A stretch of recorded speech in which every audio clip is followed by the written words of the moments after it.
Hello and welcome to Dice Friends. This and everything we do is brought to you by you and your kind support of our Patreon at patreon.com/loadingreadyrun.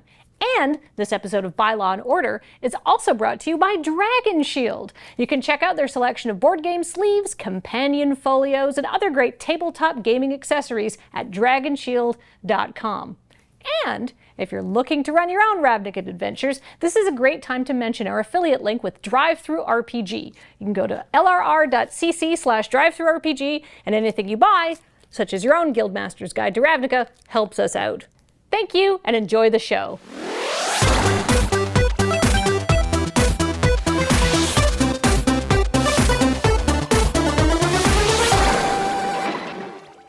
Although Ravnica is home to wondrous things like reliable public transit, climate control, and incredible healing technologies that are both advanced and unethical, Ravnicans don't seem to have instant communication. The truth is that the plane certainly possesses the technology, but most citizens find it intrusive and distasteful. On Ravnica, the proper way to communicate is by letter, delivered either by post or by courier if the message is specific, and by message board if it is general. In many ways, the message board forms the hub of Ravnican community life. They are absolutely everywhere, and all of them are used and appreciated, covered with things to buy and sell, classes to take, petitions to sign, and endless people to meet and do. They also come with a very particular set of rules. First, postings must be euphemistic enough that they are suitable for all ages, and second, they must be short. They will be affixed by a single staple for ease of removal, and one is to never remove a message if it's not relevant to them. But if it is, it's also extremely rude not to remove that message because then it frees up space on the board. Visitors tend to complain about these rules, not because they are in any way unreasonable, but because they have never been explained anywhere. Ravnicans just know how to use a message board. The right person finds the right thing. Or they don't. That's life. When we last left our party, Slock, or at least someone who looked like him, enjoyed a fancy luncheon courtesy of the Society for Culinary Anachronism, a group that may be the 6th District's singular greatest threat to public health at this point. Enor finally found another person who prefers to spend their days somewhere with 85% relative humidity. Nog got to meet Marlowe, who has hired him to look into something that seems totally unrelated to anything going on in the current case. And Avenir ate a cookie that the student editor of the Annals of Psychoactive Theoristics described as and then turned into a cat and played with some yarn.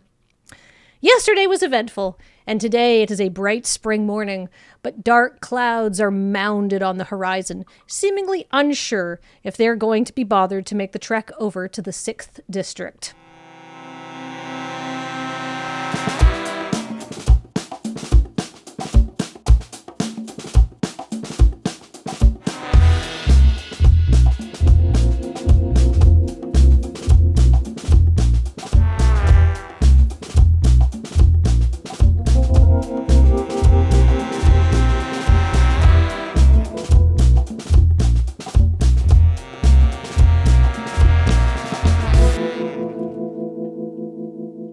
Enor, it's 8:30 in the morning, and you have your parole officer weekly check-in. But before we do that, who ate the food yesterday at that gala?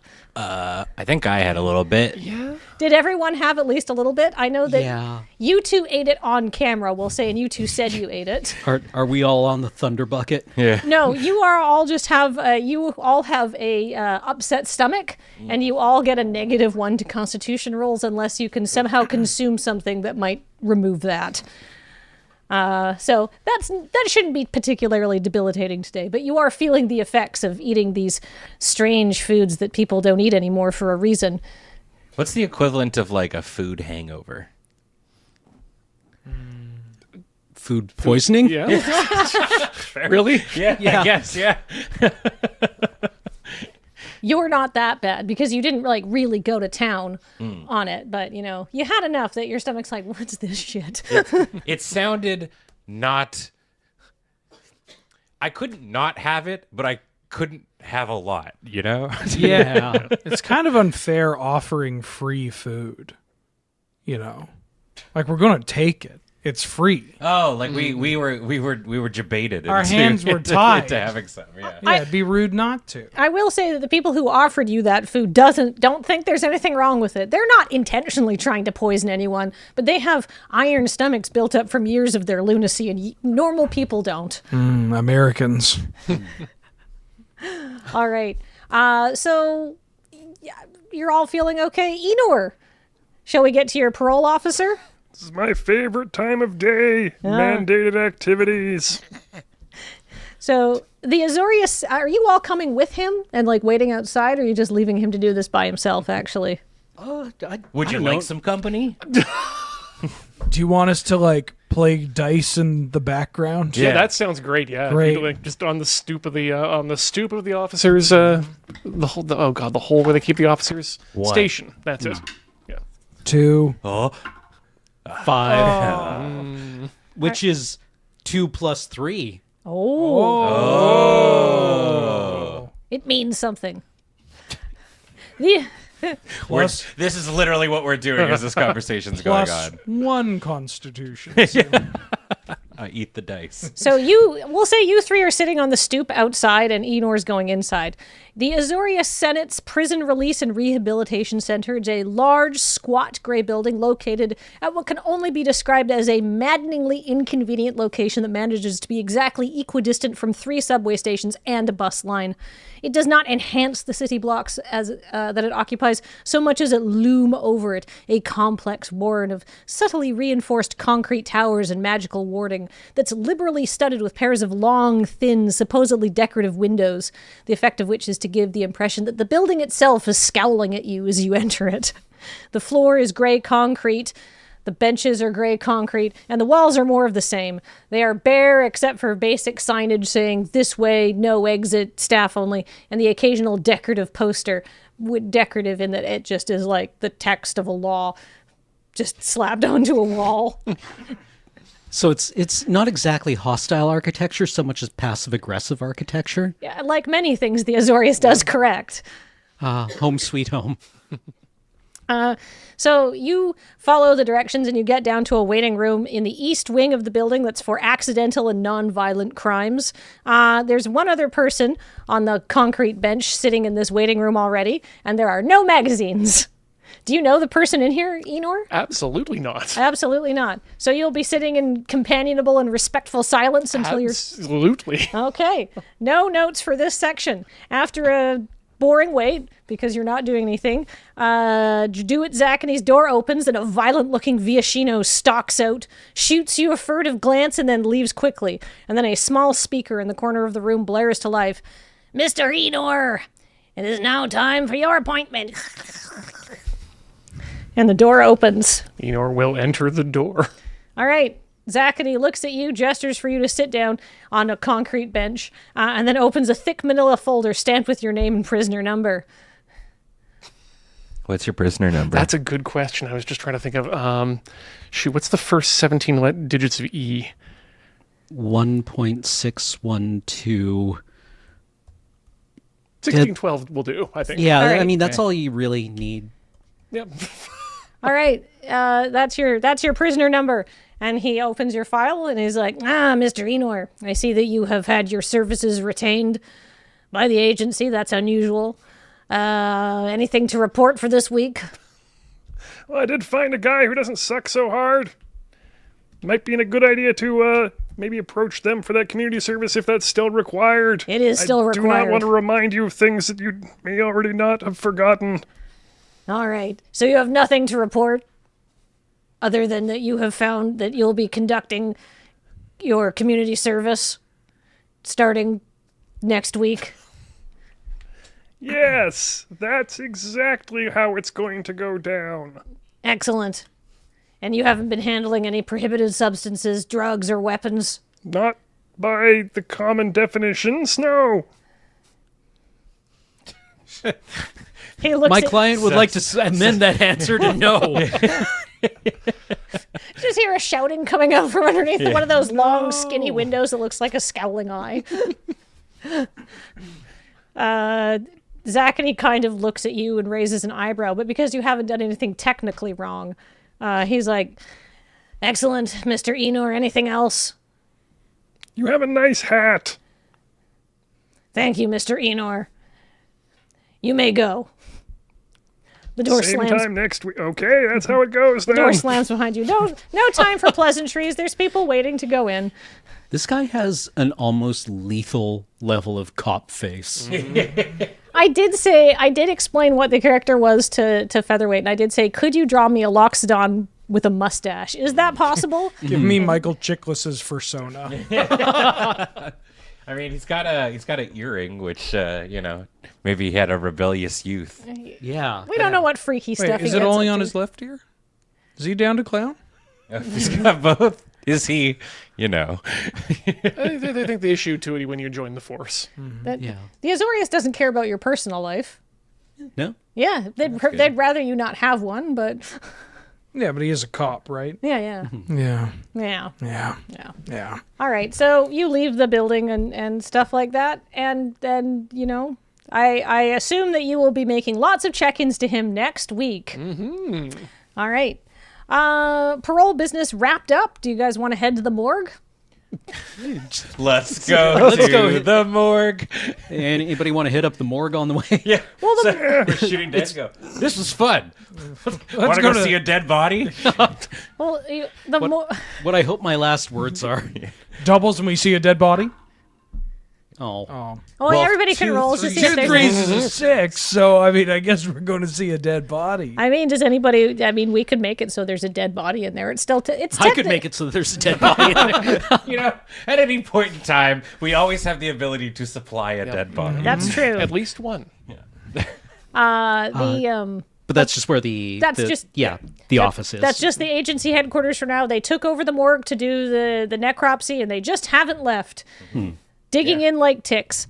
So you get up to the morgue, and things appear to have changed. Your first clue that something might be up is that there's a large patio planter that's been put outside the door, which is not something that they normally decorate with. Yeah. As you know, it's 3 feet high, and it has this beautiful, dark, rich black glaze and fragrant waves of soft white and pink petunias cascade gently down the side of the pot, and there's big tulips growing out. It's like a lovely, honestly, this is a very nice arrangement. Somebody who knew what they were doing put it together, and now there's a big pot of petunias outside the morgue.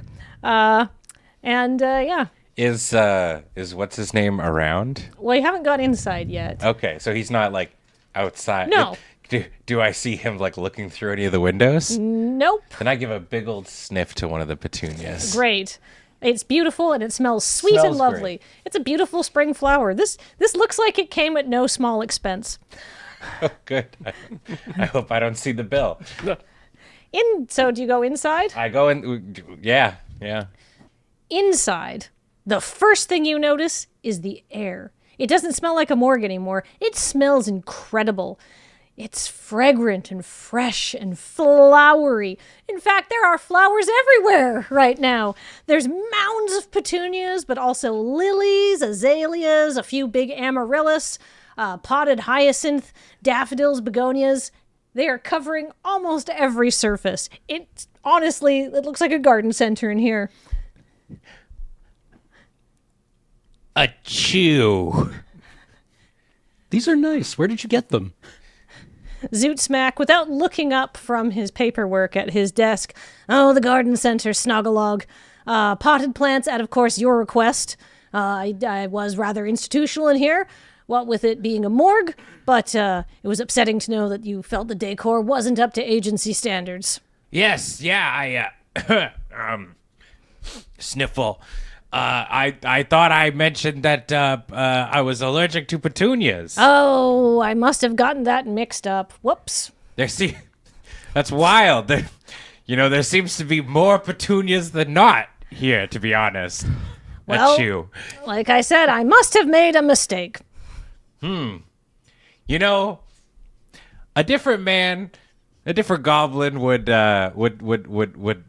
take this in a different way, but I'm really glad to see that there's, some breath of life in other words, otherwise dreary area. Yes. It does improve the ambiance. Even I am one to admit, even though I've worked here for 20 years, quite nice like this. Obviously, we don't normally have this kind of thing in the budget, but I do hear that the agency has a lot of money, so... Yeah, just put the bill on my desk. Yep. Add it to the pile. Right back to the 10th District. Yep. Ooh. Mail call. Avenir. Present. He hands you a letter. It's a sort of a thin envelope, and it's an Orzhov envelope. Ooh. And it's do you want to open it and read it? Yeah, I would love to. Is it gold wax or black? It's black wax. Cool. And you open it up, and it's not like the last thing you got from the Azorius, although it is on the same official letterhead as well. This is not a bill. This is, in fact, a handwritten note in hastily scrawled script. Looks like it was tossed off in a hurry. And this is and it says this. Avenir! Exclamation point. I'm not much of one for religion, honestly, but I am surprised to learn that you are a man of good taste. Surely you're clever as well. Tell Tachi I said hi. Winky face, A. Tachi? How's it spelled? Tachi. Good taste. Okay. What'd you do? I asked him about the posts that we've seen that are all referencing the same chapter and verse of a different kind of prayer. Right. Do you remember what all those things said? Rejoice, usually. And the same chapter and voice? 1.16. 1.16. That is relevant. Vogosh and Cheshire are also here. Oh, okay. They're sitting at their shared desks, and there's a business card and pamphlets from a local realtor sitting there. The realtor, you can see his picture. And he's not a Simic hybrid, but he's got a certain sharky nature about him, if that makes sense. But they're reading the newspaper, and it's the 6th District Times-Picayune. It says 116, because today is the 16th of Selesny. And there's 3 headlines that you can read. One said that you can read without getting their paper. One says, Kapitsa Dirac versus Mossbauer today, a swamp ball showdown for the ages. Your guide to scoring and the most common injuries. That's like the big feature. There's a smaller headline that's sort of down the side, and it says, Gorev Bruna and his grand plans, a Time-Picayune exclusive by Franka Dobrek. And it's like, it breaks at the fold, so the only thing you get is the first paragraph, which reads, Gorev Bruna is up to something. He has big plans, so big that the average citizen probably doesn't appreciate their true scope. I want to see the 6th District transformed, he says, grinning as he tucks into an apple, the symbolic export of the 6th District, and what Bruna, lean and fit, claims is his favorite food. One day we could be the center of the city, the glorious hub of it all, continued on Section C.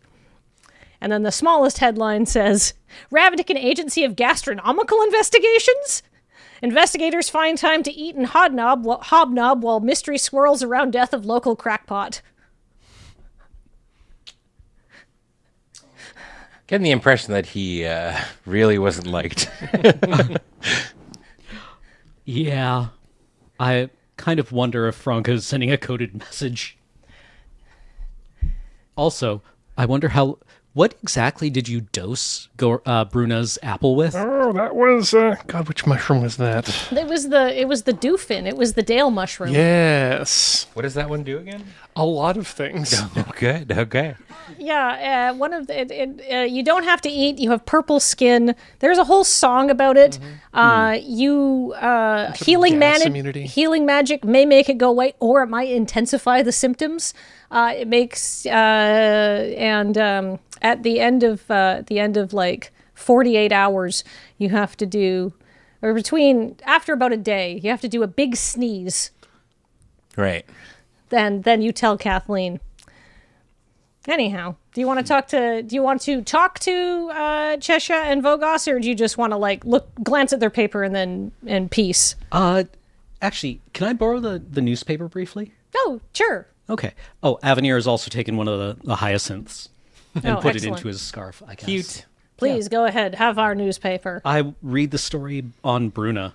All right. I have not written an entire feature. Okay, but length article. does he trip balls over the course of the interview? No, this was you can tell from reading it that this looks like that Franca probably interviewed him last week, Oh, okay. earlier in the week. This is not something that she did yesterday. Oh, okay. Bummer. I was just hoping it would be kind of hilarious. And, Yeah. and like, if I skim it, are there any like interesting notes or? You get the idea that Franca may have actually make me some kind of, I don't know, intelligence check for picking up hidden subtext within articles. Let's see. Eye for detail, or ear for deceit. Maybe. You Yeah. Franca has a real way with words. Let's do insight. I guess would be for seeing what somebody is trying to communicate. Yes. 23. 23. You get the impression that Franca does not particularly like Gorev Bruna from reading this article. You get the impression that she does not particularly trust him and that she has chosen the words that are in the lead of it. Gorev Bruna is up to something. I feel that's a very specific choice that she's made. Yeah. It's kind It's of a leading statement. It's written off as playful, Right. as like just a way to zhuzh up like an interview with the Chamber of Commerce, right? But if you were, say, already looking at the Chamber of Commerce and wondering what he was up to, it would be more interesting to you than that. Does that make sense? That makes sense to me. Also, what do they say about us in the other article? It's actually a very small article, and it's mostly centered around that small picture, which you can see the photo credit is to the Society for Culinary Anachronism. So they send it in, and somebody at the Times-Picayune went, "Wait a minute! Don't put that on the Society page. Put it on the front page." And it just is like, it's mostly just the headline, and it's just like, members of the Chamber of Commerce's agency investigating a murder scene, interviewing the Society for Culinary Anachronism. They say that they were invited there, but was there some sort of other motive? What's going on? No details about the case have been released yet. The Times-Picayune is continuing to dig and will bring you updates as they materialize, etc., etc. Okay. I wonder who. Yeah. But Okay. Well, basically- I was just curious if it was a photo that had been taken by somebody, but it was a photo taken by the society. It's that promo photo, Remember yeah. when Nissa brought you in for the photo? Yeah. And said, "And you speak for the agency." And chkunk. Yep.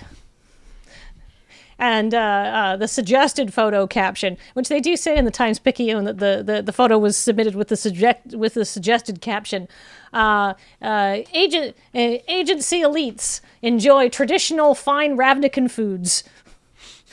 I don't remember enjoying that. Yeah. I don't remember them being fine either. Food is also something of a stretch. Yeah. Well, I that's don't what work they've for the submitted. agency. That too. All sorts of things. Hey, wait a minute. This article's crap. So when you're done reading their paper, Chesha is going to say, "Do you need anything else from us?" Does the name Tachi mean anything to you? Tachi. Not off the top of my head, but I can run something and get back to you. Okay. Thank you. Also, okay, it's the 16th of Selesny. Selesny? It's the 16th of January, we'll say, Right. for the sake of What? non-Ravnikans. What happened 2 weeks ago? On okay. the 2nd, On the 2nd. you have a poster Yeah. that Marlowe handed you. That's one of them funny posters, but yeah. it has 102. Yeah. Canticle 102, which Yeah. had something to do with usury. Yeah.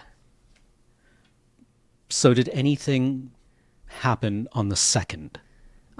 She's gonna dig through and say nothing out of that. I mean, obviously crimes were committed on the 2nd, but as far Right. as they can tell, nothing out of the ordinary. It was a fairly quiet night. No weird murders or anything like that. Okay. Don't you love all the flowers? Zootsmack brought them in here. He said that you insisted on them, Nog. Thank you. Yeah, I mean, hey, I'll take credit for it. Yeah, they look great. There's a lot of petunias. I love petunias, says Vogos. Yeah, me I like to look at them. Yeah. Oh, are you allergic? I don't know how to play this out because I think I gave him like a fake allergy, and then it turned out, and then he went and did the thing, and now I don't know if I have to play off the allergy or if I should just like not make point of it. Maybe you should tell him that you're deathly allergic to something you like. That would have been way smarter. Oh wait, no, I really like petunias. You That's did why. that. That is Yeah. exactly what I did. Yeah, Yeah. but I mean, like, Now don't you could be know. allergic to chocolate? yeah, Yeah. we can work this to our advantage. That's a great point. Oh man, yeah, and I mean, going with all these petunias, I understand that you forgot about my allergies, and that's okay because your heart was in the right place. I just sure hope that we don't have a giant gift basket of chocolates and various baked goods arrive at the morgue. That would be awful. Slock winks at Nog and gives like a good job. Got him. Good job. Make me a perception check. Were you saying that kind of in a loud voice? Yeah, I mean, yeah, kind of at him too. My perception is 23. You definitely notice Zoot Smack raise an eyebrow and take some notes. Yes. Nog, how's that wine allergy? Oh God, just debilitating. And correct me if I'm wrong, Nog. Is it just red wine specifically, or all wine? Red wines, and so I have I get extra itchy around rosés. If paired with cheese, I just go into anaphylactic shock. Right. And it's weird how the more expensive the wine, Yeah, the worse it is. The worse effect it has on And you. I remember that time you tried to use, just kind of staring over, Ravnica gin as Right. like a way to kind of get it out of your system, and it only made it worse. Yeah. So I had to drink my favorite beverage. So much vodka, just plethoras of vodka. Terrible, and- terrible. Well, no, that's my favorite one. Oh. Wait, No, are we doing this right? Yeah. If I say it's my favorite, he doesn't bring that one. He doesn't bring you vodka. Because I don't so like you vodka. don't want vodka. I actually don't want vodka. Okay, you don't. But I mean, No, but the gin sounds pretty good. vodka would be pretty good to bribe people with, though, right? So you also want vodka? Yeah, I just mean like And I hated every minute of that vodka ingestion. It was awful. yeah, because In that moment, it no longer was my favorite. I don't know. You could just like mix it with stuff. Right. Yeah, Okay. like, But I don't know. what do we want to make sure that, because he's got a plethora, what do we not want him to? No, but like I think we're pushing our luck a little bit here. that's okay. But okay, because Enor could take like the vodka and get his little like that. You know how he has that little weird guy that shows up? Yeah. Yeah, he could like mix the little weird guy with the vodka. We're not And then drinking have the it- weird guy. No, What do you- I'm not. We're not. Where are we going I'm with this? trying to get Slock? somebody drunk. his little weird guy. No, I'm just saying it could be helpful to have vodka with us. And then we could use the weird guy to get the vodka in like an apple. Oh. Yeah. We can do that with other drinks, though. Yeah, but vodka doesn't taste like much. Vodka tastes the worst. Really? Where are we Oh, going? this is with interesting. No. No, I mean, I don't. One furiously. Yeah, Slock and Nog are just going back and forth. Yeah. While those two are quietly nattering, alternating with screaming instructions about things they like and don't like. A new car. Rare coins. Vogos and Cheshire say, "Hey, we're thinking our place has got a kitchen. Do you guys want to come back and have dinner with us next weekend before we go back to the 7th district or wherever we're from? We're going to have meatloaf." That sounds lovely. Thank you Sure. for the invitation. Oh, good. I've got a thing. You've got a thing? Yeah. Okay. I got an appointment on that night. But thank you for asking. Oh, that's okay. No worries. I won't say no to free food. They're very friendly and nice people. That's the problem. After this all resolves, you look at the clock on the wall and you realize that you have somewhere to be. You have a swamp ball It's game to half get past swamp ball. It's game time. All right. Wait, before we go. We pre-gaming? Well, I was talking about that, yeah, a little bit. But also, like, which team are we cheering for? I mean, Kapitsa Dirac. I hope they both probably. lose. It's Kapitsa Dirac versus Mossbauer. The Mossbauer. So we're cheering for Kapitsa Dirac, I assume. Yeah. Should we write like letters on our chests so that Well, you could give them the old KD. yeah. Yeah. We could do SWMP for Swamp. Oh yeah. But you could also do just BALL. Well, we could put that on our backs. Oh. Yeah. Okay. So if you go SWAM and then we put the P on Valencia. Oh, the dog is the yeah, fan. yeah. Then we need, but then ball. So we. She's an exclamation point on the other side. That's much. I was going to say we could pluralize it. Swamp balls. So, do we still write it on both sides of her? It might be harder on a dog. Yeah. Do we have like anything that's like what would be the best for this? Like charcoal? Or... There's all sorts of markers and Sharpies that they use to draw on bodies here. Okay. Avenir, lift up your shirt. Okay. I just start like scribbling a big A on Avenir's chest. Who has the S? I mean, anybody can have the Who S. wants the S? I'll take the S. All right. I'm Slock. already taking 2 L's. Slock draws the cool S Great. on Eonor's chest. I'll be the W because that's all I do. And then I'm P. No, you're the M. Oh. Slock's halfway through drawing P. Okay, fine. I'll draw the M on Valencia. And then we do the opposite side. Wait. Yep. We do, all right, and then we do the other. Wait. All right, we get balls on the other side. All right, balls on the back. Balls on the back. Yeah. Great. Swamps on the front. Swamps in front, balls in the back. You did mention pre-gaming. I will say it's about 9:30 in the morning, and there's no bars open right now. But there's always convenience stores and people's personal stashes. Is there a contraband area in this hackneyed police department? It's a morgue, so mostly they just keep bodies here. But there's an evidence locker, so you could. Are we going through everyone's drops? I mean, embalming fluid probably can get you pretty like. So can alcohol, which is cheap, legal, and abundant. I will point out that there's going to be this is something that Slock will know. There's going to be a beer garden there. Yeah, but it's always going to be so expensive. There might be people tailgating there. That's true. Yeah, it's where you get a very large lizard with an extremely long tail, and everybody just shots off of it. Yeah. It's great. Well, let's go see if there's a tailgating party at the Swamp Ball tournament or game. All right. So your plans and lettering applied.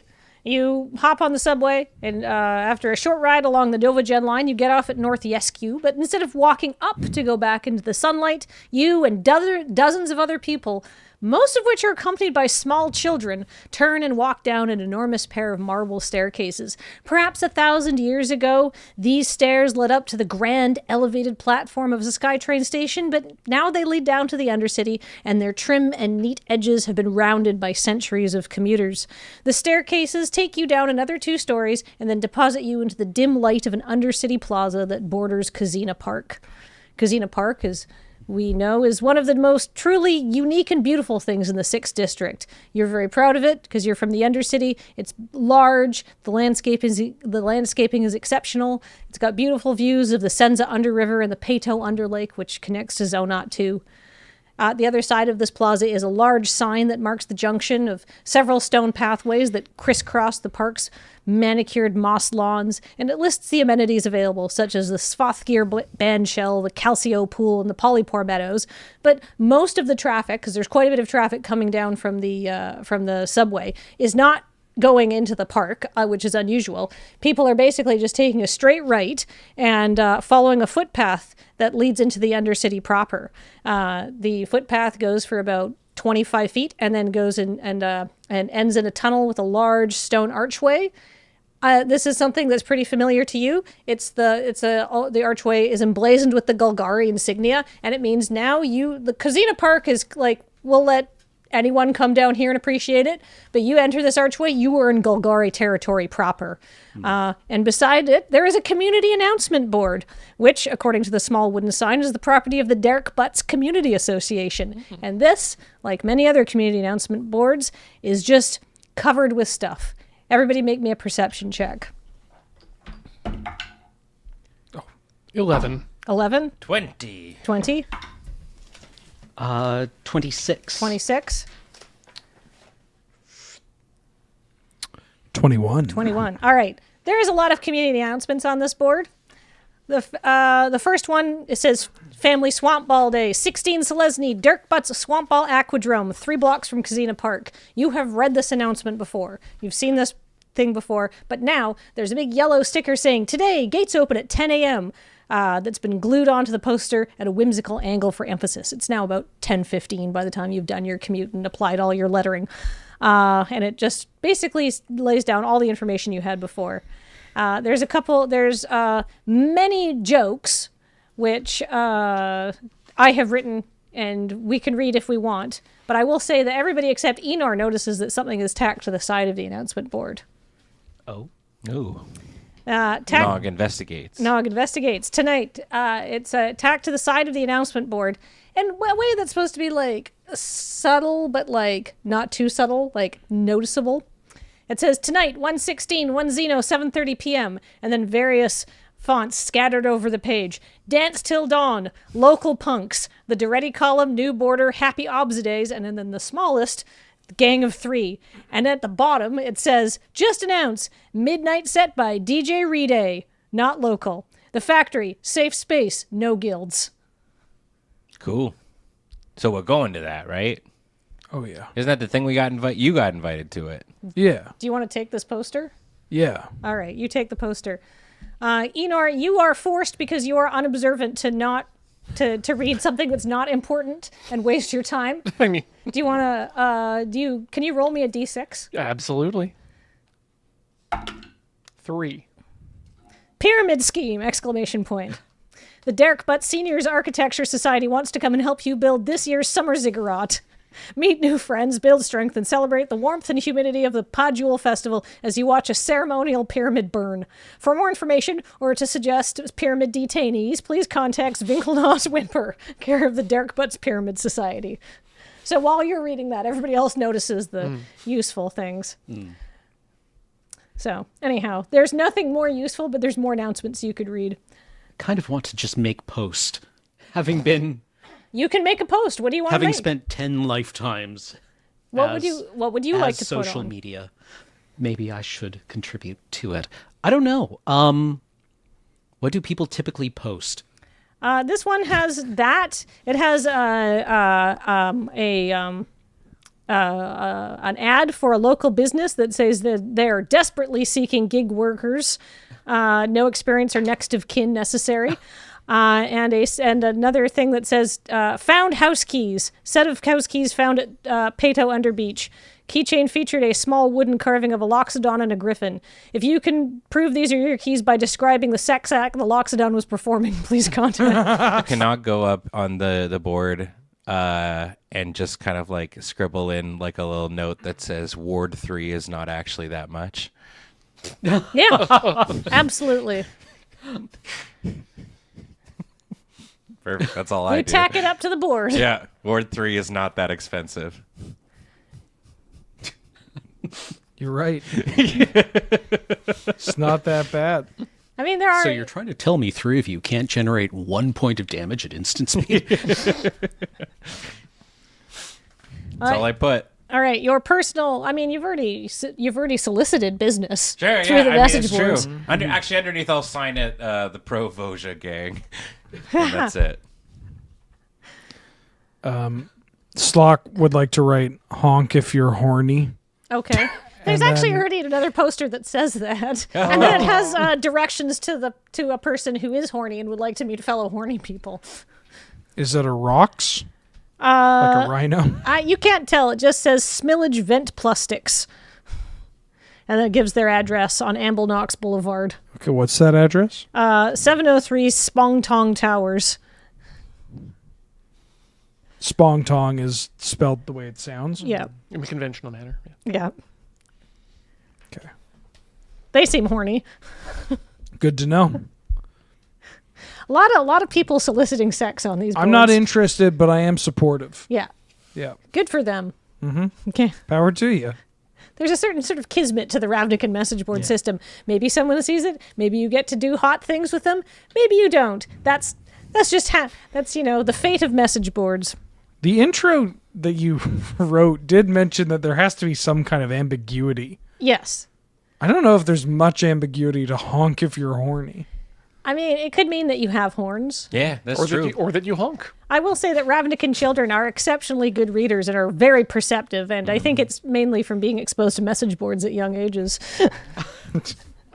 Same. Yeah. Once you're done reading and posting, do you want to just join the crowd and head to the Aquadrome, which that's where most people are walking? Yeah. Yeah. All right, you enter the tunnel, and the tunnel, you're going to know all this, but I'll tell the rest of the party members. The tunnel becomes Spanoff Boulevard, which is used to be a big bridge in the Overcity, and now it's the main street of the Derek Butts Undercity neighborhood. The sides of the bridge have been taken down, and stores that have been built on stilts have been built up to the edges of the bridges, and that means that this big elevated street is lined with stores and offices and cafes and bakeries and the kind of thing that Undercity people shop at, aka the same type of stores they have in the old Overcity. The bridge itself is illuminated by a series of big cheery street lamps that glow with a soft yellow light, and each of those is decorated with a set of hanging mushroom planters. The mushrooms bloom with soft white and green flowers that also glow and add to the ambiance.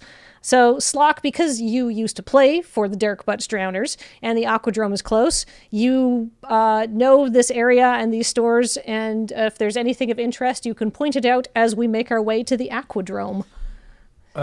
We're kind of passing Jockstrap Alley, is what it's called. Okay. Jock Alley. Jockal, for short. If you ever need anything to protect anywhere, you're going to find it here. Do you want to buy anything in Jock Al? Yeah. I'd like to buy Slock would like to buy a cup. A cup? A protective cup. Slock gets a protective cup. Mm-hmm. All right, anybody else want to buy it? And Slock picks up a protective cup for each and every one of you as a gift. As like a thank you for, participating in this event that's important to me. This is the single most ominous thing anyone has ever given me. Yeah, what's the second context? most ominous thing anyone's ever given me. Have any of you been to a swamp ball game live? No, It gets rowdy. Would you mind signing it so I can remember the occasion? Absolutely. Slock signs Enor's cup. On the inside? Yes. Yeah, Slock, they're going to get recognized by the clerk at the store because you played for the Drowners for so many years. Mm-hmm. And he's going to be like, hey, Slock, what's up? Oh, how's it going? Hey, did your brother's arm ever recover? Oh, absolutely not. Okay. No, they took him to a Simic doctor, and now he's got a lobster claw for a hand, which honestly is working out pretty good for him. That sounds great. Yeah, That's incredible. Yeah. Yeah. I'm bummed I can't go to the Swamp Ball game. I'm really excited to see Kapitza Dirac murder Mossbauer. Oh, it's going to be great. Oh, it's going to be fun for us. Absolutely. Absolutely. Those kids don't, So. Say hi to your sister. Is she out of the coma? I forget. Oh, yeah, she's out of the coma. Okay. She was only in the coma for like a few weeks. She was fine. Whew, okay, heck of a week, huh? Yeah. All right, well, say hi to her and the rest of the family, and again, my condolences. Oh, no worries. That's just how the game's played, man. It's the game we play. Just the game we play. The game we play. We're walking out, and I kind of go, I don't know who that is. Me neither. Don't feel bad. I don't either. I just assume you knew everybody in this part of town What do you mean? because, you're from here. Yeah. I mean, yeah. But, once you take a flogging to the noggin once or twice, you start to forget. There's only so much swamp water that can fill your lungs before you become a changed person, That makes sense. Yeah. Does it? Nope. Let's go.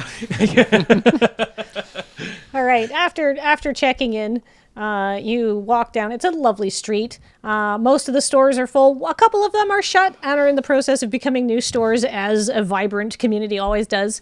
You note, Avenir, with, I would say, increasing alarm, probably, knowing your character, that there's a local cafe is in the process of rebranding to be a Mind Grind, and there's a big sign saying they're looking for, customer service-minded, observant employees. We offer free internet. They definitely offer all sorts of services. I have free internet at home. But you get to the Aquadrome without too much trouble. You've played here before. This is your old stomping ground. So this is, I would say, a modest-sized stadium. It holds about 6,000 people here. Wow. And it appears that all 6,000 of those seats are going to be filled today because it's maybe like, I don't know, 10-25 at this point. And the place is absolutely packed with people. Those 500 free entry tickets have clearly already been handed out. The Chamber of Commerce is outside directing people to the turnstiles. There's tons of families and stuff like that. And there's people just waiting to pay a very reasonable 25 zibs per person admission. Is it assigned seating? There is not. But Slock, you know where the player entrance is, so you can skip this whole rigmarole if you'd like. Let's go through the back. Good. I'm getting some severe anxiety from this just because it reminds me, like, I'm flashing back to that time my parents forced me to go to a hockey game because they thought it would expand my horizons. Yeah. You didn't have a good time? No. Wow. I think I cried. Is this Ian or Enor? Often they're one and the same. Okay. All right. Geez.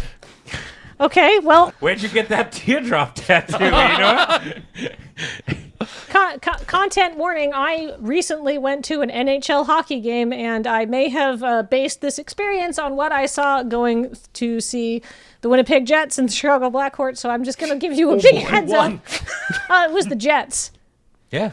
The Jets are much better than the Blackhawks. I can tell you all about it later. It was fine. Nobody got jumped. The Jets go real fast. The Blackhawks just tend to hover for a bit, and they'll just fall out of the sky for no reason. The Jets are winning? Yeah.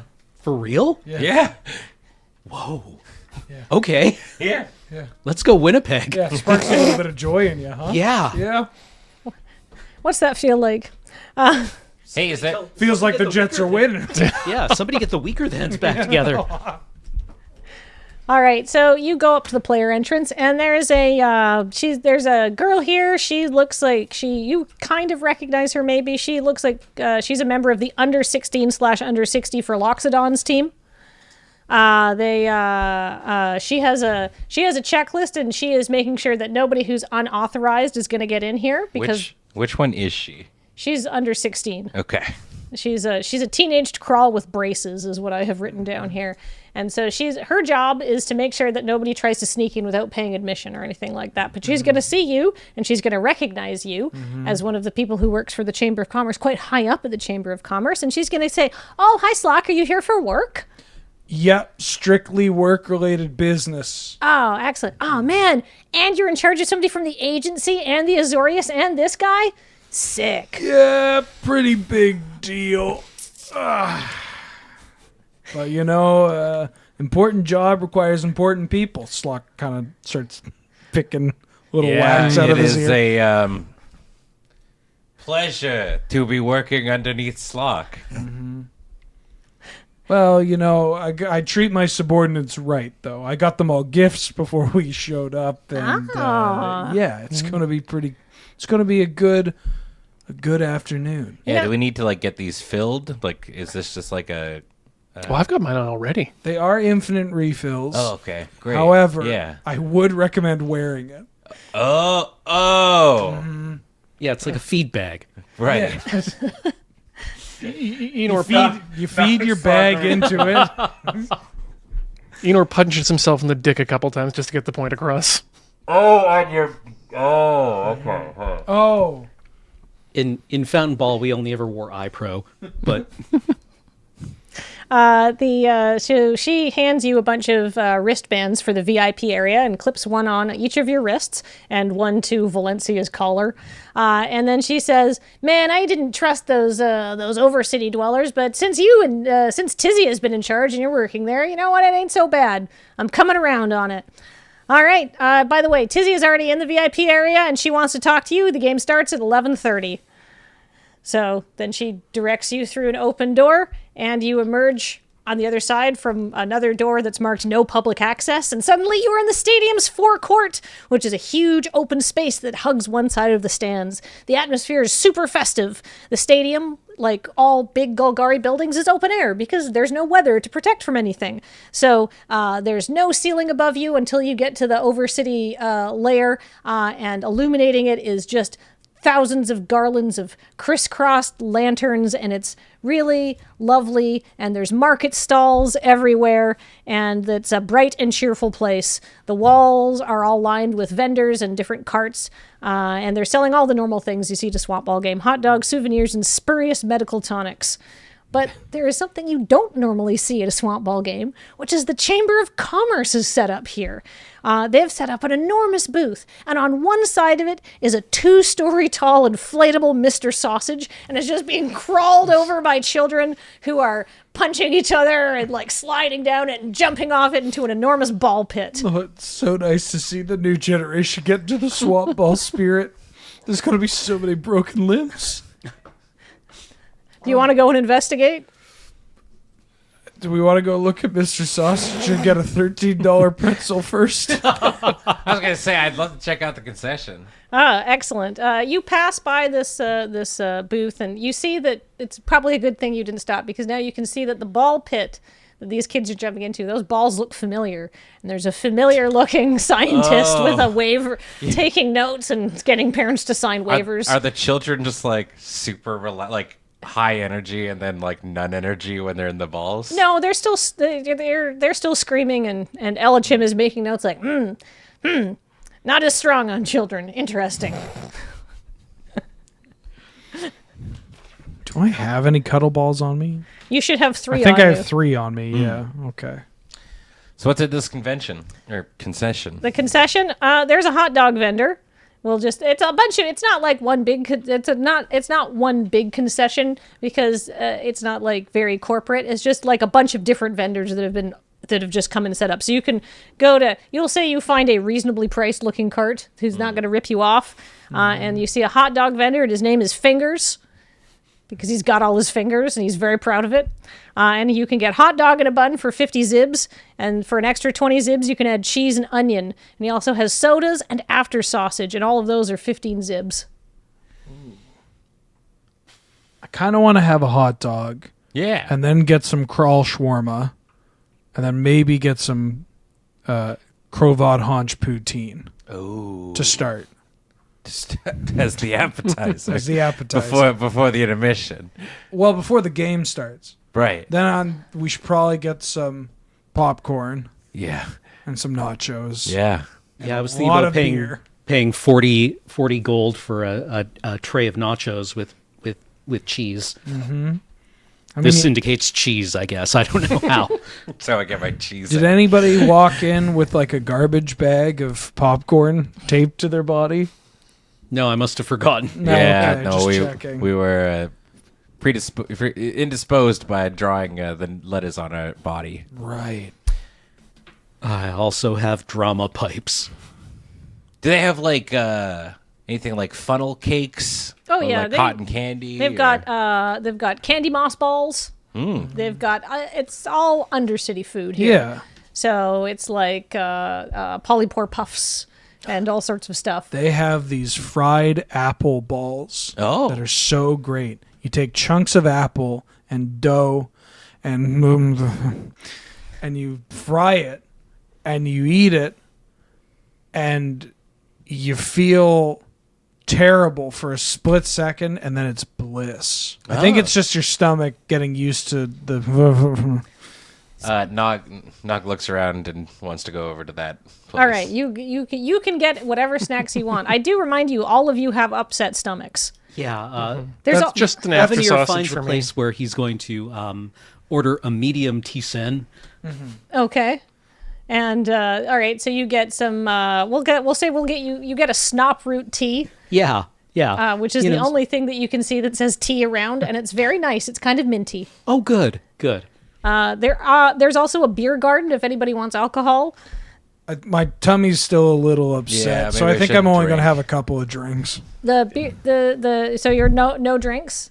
No, I'll have only like 3 or 4. Oh, okay. So the beer garden menu, there's blonde moss ale for a Zeno, mushroom porter for a Zeno, sparkling monk shroom soda for 15 zibs, and after sausage for 15 zibs. It really is sold everywhere. Yeah, yeah. It's starting to feel kind of lucrative, honestly. Well, when you're down here, it's Yeah. everywhere. Actually, you know what? I'm going to try an after sausage. This seems to be exactly what it's formulated for. That's the Exactly. spirit. Yeah, you crack open. It's a very small glass jar. It's like 150 mils, and you crack it open, and it smells. I mean, you've had after sausage. How would you describe the taste? Kind of like the next step in progression of like absinthe gets downgraded to Malort, and then Malort gets downgraded to after sausage. Right. So, kind of like, I always thought that there was like, perhaps somewhere on that there was, or maybe on a slightly different axis there is, oh God, what's the really green clear liqueur? Chartreuse. Chartreuse down to Jaeger. Right. So similar thing. I assume, yeah, that after sausage kind of tastes like Malort blended with pennies. It's one of those things where some people have that kind of gene where it either tastes terrible, but you like it, or it tastes like a more medicinal turpentine. Gotcha. It's weird how that's hereditary. Yeah. Can I get a little bit of after sausage and put it on his hot dogs? Yeah, anybody who consumes a bottle of after sausage will no longer have a -1 penalty to their con. Great. It does exactly what it says on the tin. It's just that people don't need to buy it as much anymore because they're not being constantly poisoned by bad hot dogs. Slock is going to order 4 greater moss bombs, 'Kay. which is you take a pint of the moss lager, or what was the moss one? A blonde moss ale. You take the blonde moss ale and you take the after sausage and you drop it in and then you slam it. Oh, this. Avenir manages to hit his teeth with the after sausage bottle. So you all do a moss bomb? Sure. Oh, why they were not? all for me, but if everybody else wants I'd say you order 7 moss bombs. 7 moss, well, Yeah. 8 moss bombs. 8 moss bombs. There's somebody else So you you. have 5? 4, yeah. Well, We're about to watch Valencia Swamp doesn't Ball. need one. Well, does the dog want one? No.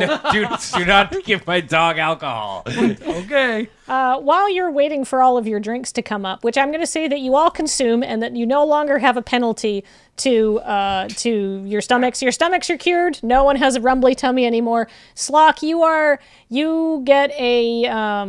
are slightly intoxicated.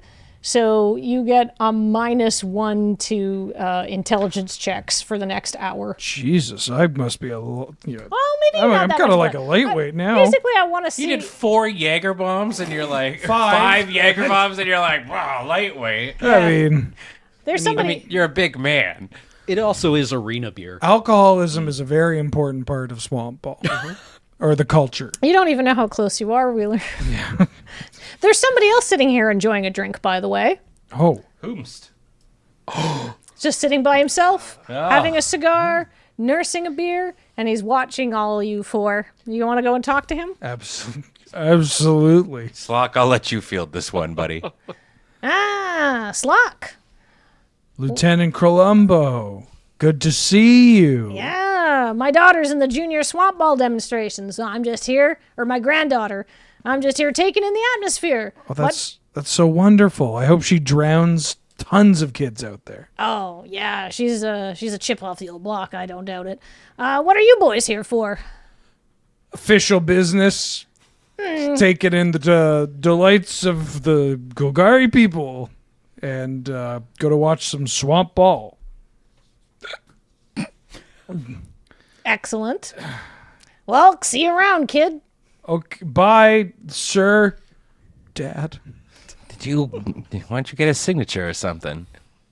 I think I already got his signature, right? He already signed. He already signed Yeah, it. yeah, Oh, okay, great. Yeah. Do you want a picture with him or something? No, I don't want to bother him. Hey, I am No, Lieutenant Colombo. Yeah. Before you go, Well, I'm not going. I'm sitting here before you go. before we go, God, he's so cool. would you mind taking a picture with Slock here? He's a big fan. Oh, absolutely. I'll take a picture with Slock here. In fact, I'll take a picture of all of you guys. Just takes a picture of all of you guys, pulls a camera out. All right, come here, Slock. Selfie time.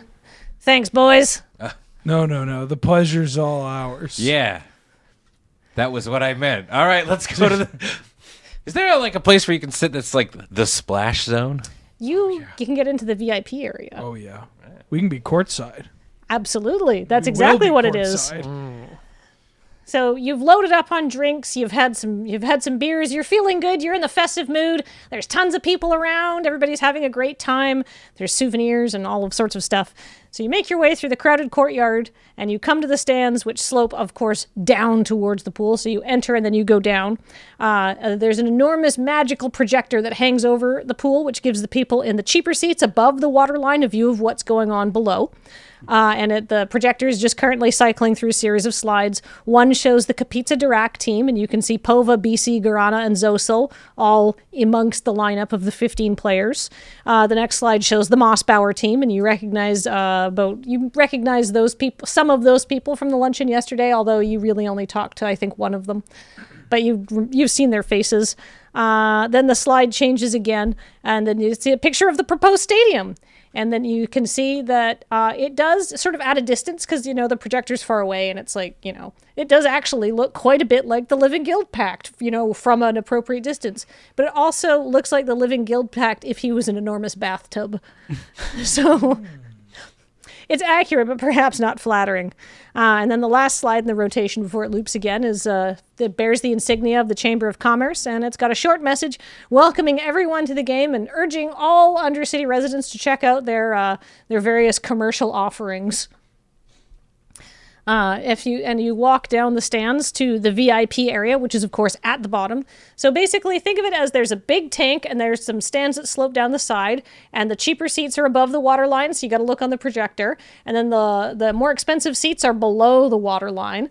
And then the most expensive seats are in the VIP sort of box area, which is just above the weeds at the bottom of the pool. So this is a really nice unobstructed view of the action. Once you get there, a stadium employee goes to stop you, notices that all four of you have wrist guards, unclips a rope and says, "Right this way, gentleman and dog." And there you're in like a hallway that connects to various VIP boxes. And these VIP boxes all have people in them that you can talk to. In fact, you walk past the first VIP box and you see Tizia. Immediately, her eyes snap to the entrance to the box and says, Slock, come in here. Have fun, buddy. Yeah, we're gonna not be here. Just a second. Slock shotguns another beer. All right, so in this box is Tizia and Prarin. And that's it.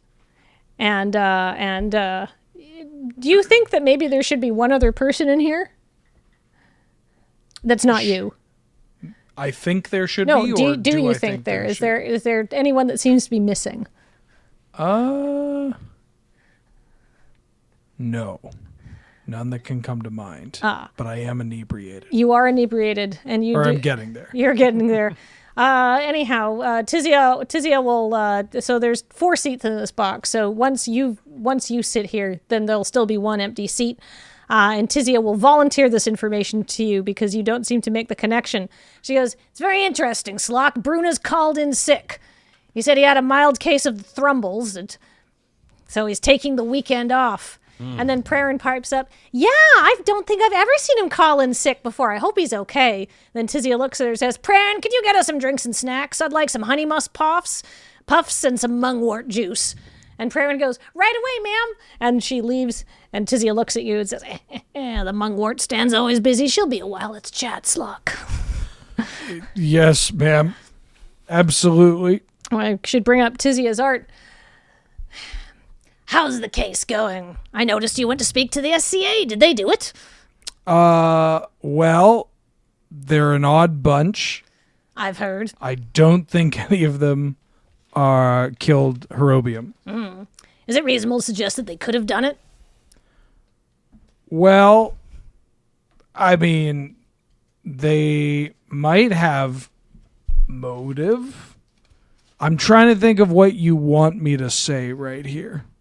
Oh, Because- I just want you to tell me what's going on. Oh, well, Slock, you know. you're my. I trust you. You're good at your job. I hired you for a reason. You're honest and you get to the bottom of things. Just tell me what's happening. Well, we got a couple of different leads. We got some money going to people that probably shouldn't be going to, or no real explanation as to why it's going there. We have collected a lot of evidence and consumed a lot of evidence that is leading us to a conclusion in just a matter of time. We're very close. Okay. Excellent. And so, do you have any idea who's done it so far? We got a couple of suspects. Anyone top of mind? None in particular that I would say right now. Tizia thinks that you are withholding some information from her, and she's going to arch a menacing eyebrow at you. Really, Slock? Sorry, Well, the food she's gonna emote. the food at the society gathering is making me a little it's getting to me, you know. Anything relevant to Bruna suddenly calling in sick? No, maybe there's something going around. We did see Bruna recently. So it could be Interesting. the same bug. I mean, the same same stomach thing. Oh. Well, Slock, you keep working at it then. I trust that you will do what is right. For, of course, the Golgari. I am on the job. Good boy. As the rest of you try to extract yourself from this conversation, you will pass VIP box number 2, which has someone else sitting in it that somebody probably doesn't want to talk to. Avenir, Beryl Pravnik is here on behalf of Interguild Relations. Extremely loud swear word internally. Oh, and she's going to immediately notice you and say, "Oh, Avenir, I never see you out of work. Would you two just give me a moment? I'd love to speak to Avenir. Just about some guild things. Not important." God, I don't want to pass by 3. I know which one this is going to get got next. Of course, Minister. So, Yes, Minister. so she's going to sit you down, and once no one's there, she's going to say, "Avenir, how's your work going?" We are making progress, but have no solid conclusions as of yet. On the murderers to the guide. Oh, the guide we have found some fascinating information about. It appears to be being published at the Kapitsa Dirac University Press surreptitiously. Interesting. It seems to be replacing print runs of other publications. Suddenly the news coverage of you being up there makes sense. Excellent work, Avenir. Yes, the last publication that was replaced was the Annals of Psychoactive Theoristics. Interesting. The Chamber, of course, I apologize for the tenor of the news coverage, but the Chamber has been very specific. They've asked us not to release any information about what's going on, presumably as there's already a faint stench of boondoggle building around this stadium, and murder only adds more questionable circumstances. It seems a reasonable request enough, and there's no sense introducing any hostility into our relationship until we can determine what Bruna's true goals are. Speaking of which, have you determined anything further with that? It remains a question of who benefited the most. I had harbored personal beliefs that Bruna was a reasonable suspect, but the fact is that Herobian's murder seems to have derailed his plans as much as anyone's. Interesting. What do you think of this spectacle? It seems like a perfectly normal sporting event. Nothing out of the ordinary. No. It's pleasurable enough for the people involved. I'm trying to enjoy it for what it is. The entire casino and resort, frankly, Minister, seems like a misappropriation of rebuilding funds. I think so, I too. find it personally distasteful, but I'm trying not to let that interfere with my investigation. Avenir, we are united. I also find it distasteful. I also find it curious that there's that Bruna has a sudden insistence that the 6th district be changed in some fundamental way, because the way that we have always been has suddenly been deemed insufficient. And I think that you've noticed that there is a great appetite among many parties right now to find omen paths. Yes. The fact that the guide is being published here, I think... I don't have any evidence to back this up yet, Minister, but it does seem like a strange place to publish this kind of work. I agree entirely, Avenir. Do you feel that there is an omen path somewhere in the 6th district? Have you confirmed its existence yet? I have not been able to confirm the existence, and I prefer not to operate on speculation. Wise. I think, and this is just me musing aloud, Avenir, that on the topic of omen paths, they do seem to be quite disruptive, don't you find? Lucrative. Lucrative, possibly, depending on how they are used. I would say that our interplanar experiences so far have not been very positive. I agree with you. And I personally think the 6th district is fine. I think that it's nice to do all the swamp ball stuff. I think it's nice to have sporting events that people want to go to. But I don't think that that needs a fundamental change in the character of where we live. I would agree. And I think that this is just me musing, that if perchance one were to find an omen path, it might be quite nice for the 6th district not to have one. I understand, Minister.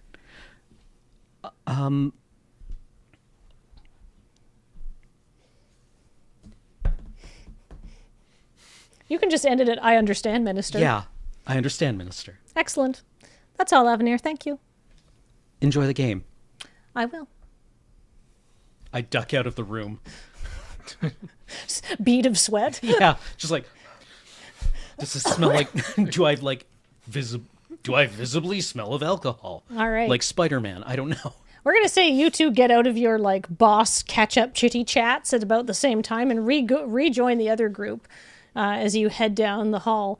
And you pass box number 3. Oh, but you guys are going to like this box, because do you know who's in here? A bunch of dignitaries that the Chamber of Commerce has invited, one of whom is Proclea Spazabom, and she looks depressed. Do you guys want to talk to her? Good. Well, We will talk to her. she looks depressed. Sure, let's make her day. All right, so she's sitting there by herself. There's some other people in here, but if you wanted, you could bring her over to one side of the box and have a little more one-on-one conversation with her, or go out into the hallway. There's not very many people here because this is the VIP area. I mean, I'm not exactly sure what I would want to talk to her about, other than just kind of I don't know. And is it anyone we recognize from the other dignitaries? Is she interacting with them, or just kind of Make me a perception check, everybody. Which one is Proclea? This is Proclea. Right. Yes. Yeah. The daughter. 25? 1. 9. 1? Yeah. Your cup is itchy. So you're just going to scratch it. I didn't put it on, but I do have 7 of these hot fried apple thingies. I grabbed a whole bouquet of them. 6. 6? You two aren't going to notice this. You are going to notice that a lot of the other members of here are quite muscular, in fact. And Proclea is not really sitting with them. In fact, she looks kind of nervous. Are they muscular like swamp ball players? No. They're muscular like power smashers. Do they look like they know how to handle themselves in a fight? Oh, yes. Does she look like she's there voluntarily? Yes, but not thrilled to be there. I'm going to formulate a plan to see if I can get her out of the room and see what's going on. Sure. I'm on it. Nog walks into the box and goes, "Hey, everybody! How is it? Aren't you all?" He's acting more drunk than he actually is. Aren't you all just so excited to be taking place in such a sports spectacle? And they're all going to say, yes, yes, absolutely, yes. And start nodding along with you. Yeah. But have you ever seen the pre-game show? There's supposed to be some sort of children's swamp ball demonstration as the pregame show. That has nothing compared to the spectacle of eating 7 what are they called? Just fried apples? Oh, I had a name for them. 7 of these. Fried apple balls. 7 of these! Frapples. Basically, Nog is trying to get all eyes on him so that Avenir has the ability to be like, hey, you want to... Yeah, absolutely. Make me a performance check. You got it. To get their attention. Hooah! With a 15. 15? I'm going to say that you're loud and you're drunk enough and that they're not really expecting too much malfeasance, that you can just... Yeah, I'll use, I don't know, stealth. I'll just try to catch her eye and be like, We'll say that works. yeah. All right, so while this is happening, you want to have a quick conversation with Procly outside? Yeah. All right, what do you want to say to her? Well, Mrs. Buzzbomb, looks like a rough crowd. Yep.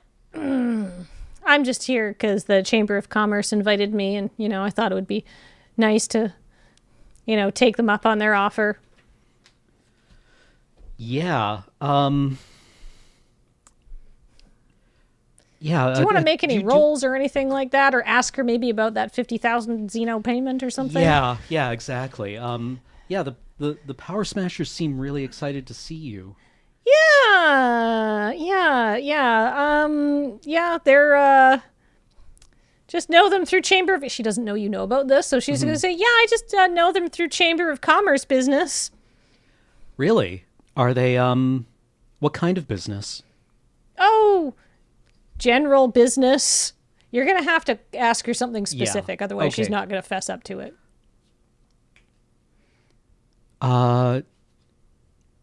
Okay. Really, does this have anything to do with a rather large payment from the Power Smashers? Her eyes widen, and she goes, look, Bruna really wanted that stadium built, and I just want it out. I hate after sausage. Look, I get it, okay? But it doesn't look good. No, I know it doesn't. Doesn't look good. But do you know why I took it? Because Dad didn't believe them. Do you know what their last offer was? 2 million Xenos, Avenir. 2 million Xenos for the factory and the land. That is an absurd amount of money.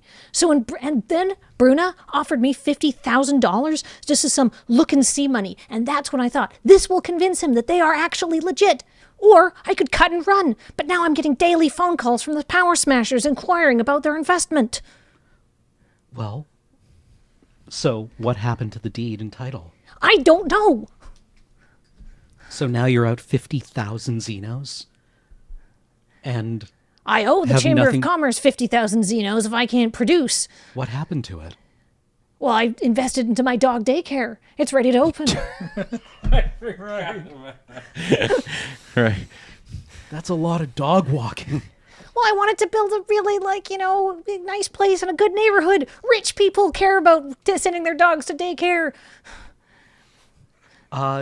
Just, from my knowledge, is accepting this kind of payment from the Chamber of Commerce legal in any way? I wouldn't say it's... it depends on the terms of the contract. We'll say Right. this is... So it's illegal. We'll say this is... depending what they wrote. The Chamber of Commerce acts outside guild law, right? So they have their own set of rules. And so I would say it's inadvisable, but it's probably not illegal until, unless maybe some taxes weren't reported or income wasn't done or something like that. Right. Okay. Well, how long do you have? Well, I get the feeling that Bruno was supposed to be having some words with me today, but thankfully he's sick, so he's not in. Thank God. I didn't want to talk to him anyhow. But they've been telling me as soon as possible they want to step up construction and get moving. It's supposed to be done by next year. It's very stressful, Avenir. I can only imagine. I didn't kill my dad. I believe you. Do you think anyone else will? I hope so. Then you gotta help us out here. What do you want to know? I've told you everything. I swear to God, I was trying to convince my dad to sell. They offered us a ludicrous amount of money, 2 million Xenos, and then they said, "Look, maybe." And I told them because Bruna kept inviting me back to his office. I'd been there weeks in a row, and he said, "Maybe your dad just needs to see that we are serious." And then $50,000 came in. And I said, "Look, Dad, they're willing to send us $50,000 just to convince us of their good intentions." And my dad laughed and said, "Good, see if they can get them to send more before we tell them no." Did you keep a paper trail? No, I'm not going to keep a paper trail of payments from the Power Smashers. Are you insane?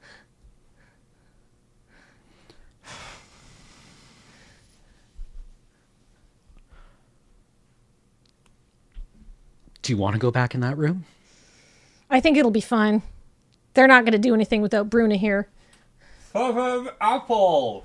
As if on cue, you hear clapping and stuff like that. Where's our VIP box? You can keep walking. It's just like we're 2 down or 3 down? Yeah. Okay. I tell her that. Okay. Thank you. I think it'll be okay. I think they're just trying to scare me right now. And trust me, if they seem like they're going to get serious, I'm out of here, man. Okay. Thank you, gents. I'll be here all week. Hey, we should go get ourselves some of those apples. Yeah, that looked fun. Yeah, gains, smashing. And they all clear out of the box to go get themselves some snacks. Bye, Proclia.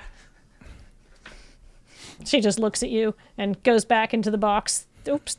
Thankful that Pran's not here. What's your brother doing here? No, Pran. I tried to think of a reason why he'd be here, and I couldn't because he doesn't like the Chamber of Commerce, and why would they invite him? Seems like not his scene. No. He has a bunch of friends who went. Yeah. So, anyhow, that's your conversation with Proclia. You've gotten some new information. How exciting. Yeah. You pass box number 4. This is the press box. And there is somebody very familiar here. It's Franka Dobrak from the Times-Picayune, and she has a press badge around her neck. She's accompanied by a photographer, but as she sees you 4 pass, she gives him a nudge, and then the photographer gets up and says, "I just got to go get pictures of the crowd for the Little Drowner Shots and Tots League demonstration." And then you can already see that there's a bunch of kids that are coming into the water, and they're waving and stuff like that, and they're throwing regulation children's balls at each other, so none of them have spikes.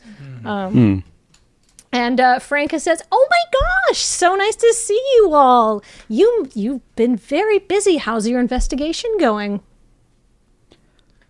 We're closing in. Oh, excellent. Did you see my feature in today's paper? Bruna's certainly an interesting person.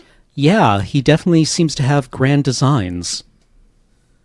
Yeah, interesting is a not the term I would use, but he's a character. Mm-hmm. In my experience, interesting is the last thing you want to be around law enforcement. I would describe him Agreed. as a very buttoned-down person. He's very protective, we'll say, of his personal information. I found him very disciplined. Me too. Franka is kind of giving you the "do you want to trade information" vibes. Yeah.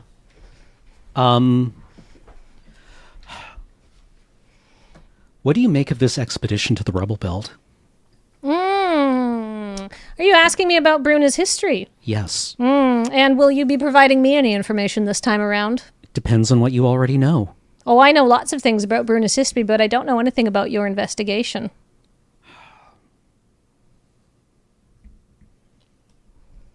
We'll go tit for tat. All right, you first this time. All right.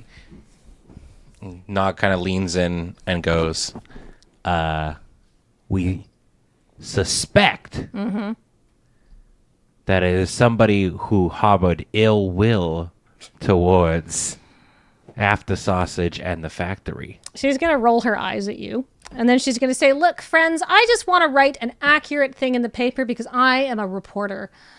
Of course, I just want to tell the truth to people. Or I could write about what I see, which is, of course, less accurate because your organization is not, and she looks at you two, because you're not letting any information come out.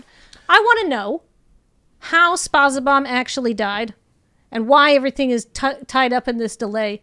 Is this some sort of is this a simple murder? Is this a passion? Is this a money thing? Or is there something bigger happening here? Is there something that makes this case unusual?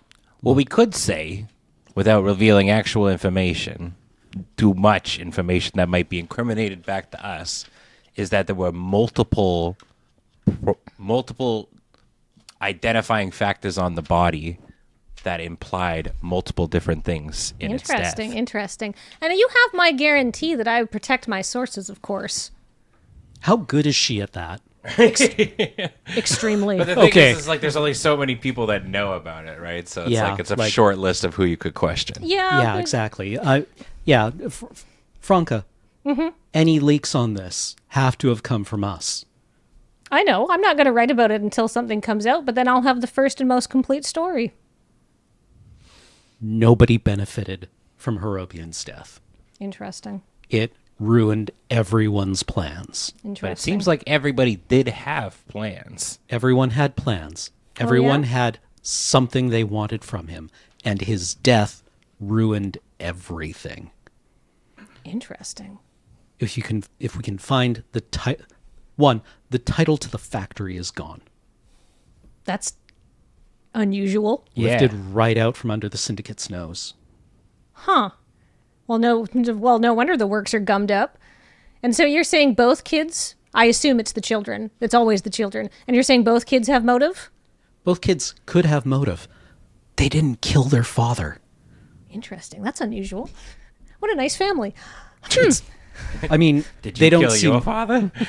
No, but usually when murders like this happens, it's usually an inheritance thing. And that's not her being glib. That's just the truth, right? Yeah, You know? no, it could be. But his death ruined each of their ideas on what was going to happen. They would have made more money with him alive. Yeah, they were each trying to convince him to do something. Huh, that's very unusual. The only person who could have benefited is the son, and that's only because it completely blocked everything. But that's not a real benefit because it just means that there's uncertainty. Yeah. Why does the chamber need this land anyhow? Because the scale of their Hold on. We just gave you something. Now it's your turn. We go tit for tat. Well, but the last time we went, we had an agreement to go tit for tat. I gave you a lot of information, and then you. No. Listen, I know we're in a swamp ball stadium, but you can't keep moving the goalposts here. How about this? I'll ask one more question, and then I'll tell you everything that you want to know. All right. One more question. Why is the first thing that you asked me about the guide and not the murder you're supposed to be solving? You're the publisher. You're the one with the printing press. But you know that's not my kind of press. And I think that you wanted to know a bit more information. Does this go a little bit deeper than just, might be nice to have land, perhaps? This is a probing question to see what kind of information you might be willing to give up. All right, fair enough. What do you want? What do you want to know about Bruna?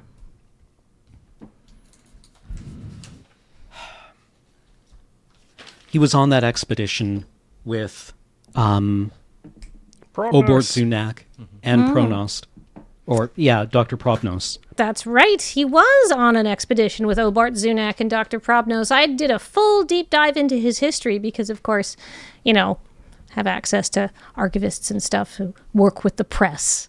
The press, obviously. And, obviously I don't have, as I always protect my sources, I can't say very specifically, but I will say that it appears that Bruno was very good friends with Obort Zunak, and their history goes maybe a little further than Bruno was willing to elaborate. But I heard from some old-timers that they're always actually quite close, but they were very ambitious, and their careers took them in different paths, but they seemed to be a little bit more than old university buddies who just happened to move in the same social circles.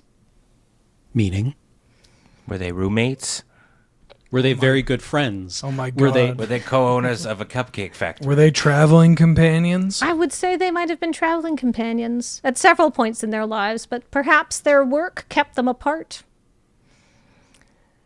And it's odd, I found, that he invited you to Obort Zunak Day. It was almost purposely mean-spirited, as if you haven't suffered enough, Avenir. Just like in general? Yeah, it's all Senate work.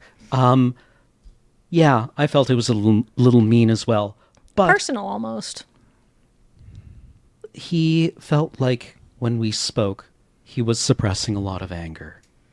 Do you think that's because your investigation's bogged down and he's very desperate to get that Swamp Ball Stadium built as soon as possible? Or do you think there might be something more there? I try not to speculate on people's emotional motives. Oh, I do it all the time. I have to. It's part of my job. What's your hit rate like? Pretty good. That must be nice.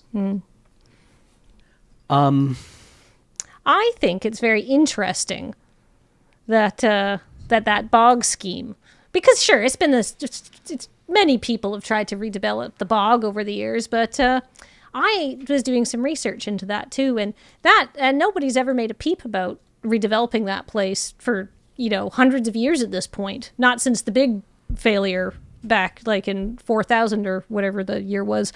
In fact, Bruna himself had never said anything about it until 77. That's about a year after Zunak's untimely death. And since getting the funding from the Living Guild Pact after the Phyrexian invasion, Bruna has just turned up the heat on that. I mean, I gotta respect it. He's run an incredible charm offensive by bringing the Golgari in this whole thing. It makes his motives look very self-serving in an acceptable way, wouldn't you think? I agree.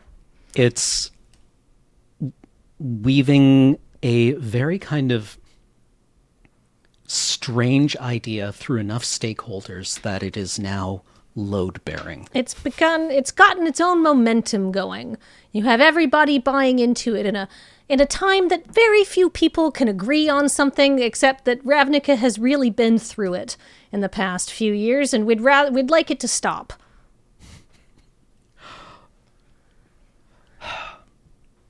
Do you think Bruna's a true believer in the Rubble Belt cults, the old gods? The way that Zunak became a believer?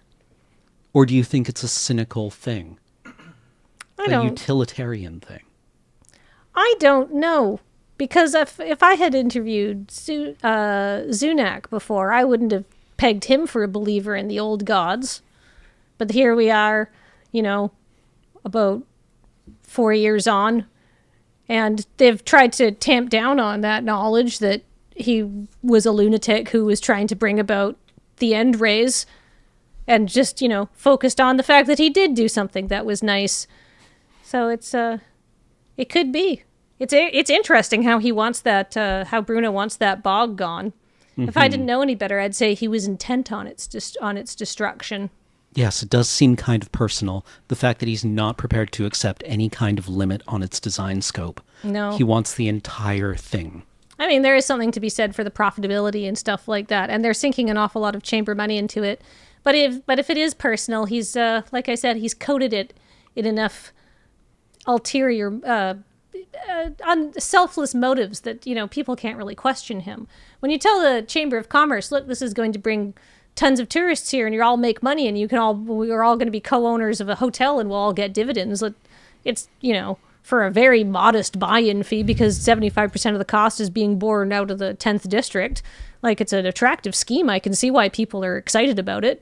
Honestly, if they canceled the hotel now, there'd probably be pushback from the Chamber of Commerce membership because they've been promised a lot of profit and a lot of opportunities for business out of this.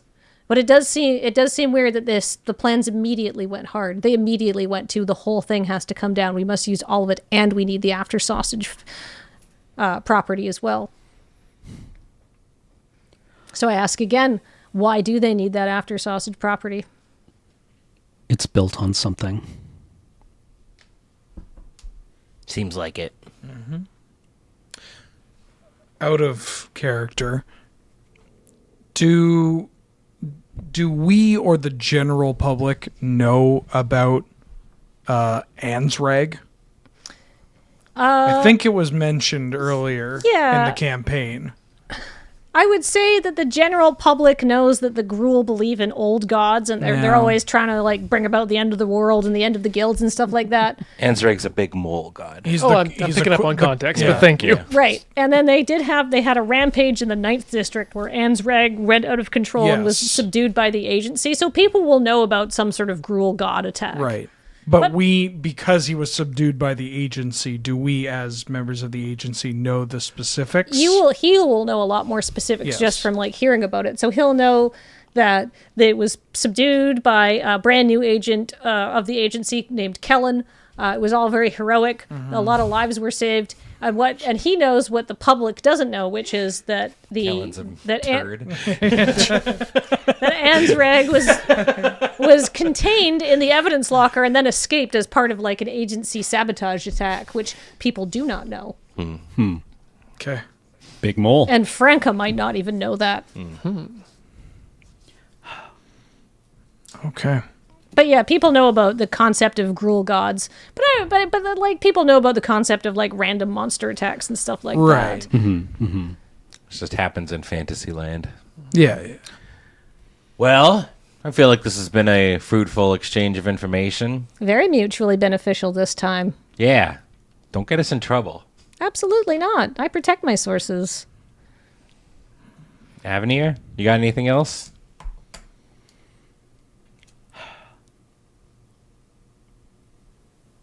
We need to go and look under the factory. I agree. Sounds dangerous. Have fun. And then the photographer's going to come back and he's going to say, yeah, all right, got some great shots. This kid's demonstration is really long. Jeez. And everybody make me a perception check. Ooh. 11. 11. 20 13. 20 on the die, 21 Seven. overall. All right. 17. All right. You two don't. You're like, oh, okay. But you two will. Want to get some more apples? Yeah. This Want to would get be some good. more beer? You're full of apples and beer. You two will say. Apples and beer. So before you could, you two are gonna notice. Wait a minute. This has been going on for a long time. It's almost noon, and you were told by that kid when you came in that the game was supposed to start at 11:30. And as if on cue, after you emerge from box number 4 and before you can get to box number 5, Tizia, click, click, click, click, click. You hear her walking down the hall. She hoves into view, and she's moving very fast. And she finds you all, and then you see her her eyes land on you, Slock, and then they flick to Avenir, to Nog, they waver a bit, and they go to Enor, and she goes, Slock, can I have a word with you and the rest of your group? Come on. Yeah, absolutely. At your beck and call. That's impressive that she can snap. It's a click. Two claws clicking together, and she brings you back to the first VIP box. As you all come into the box, Prarin comes in. She looks haggard, but she has a tray with cups of lightly steaming liquid and a bag full of soft, green-looking candy balls. This is what Tizia ordered ages ago. And Prarin goes, oh, here you go, ma'am. It's a real zoo up there. People are drinking a lot. And she goes, Prarin, perfect. Snoproot tea, please, 2 sugars. And Prarin sighs, hands Slock everything she's bought and says, okay. Leaves again.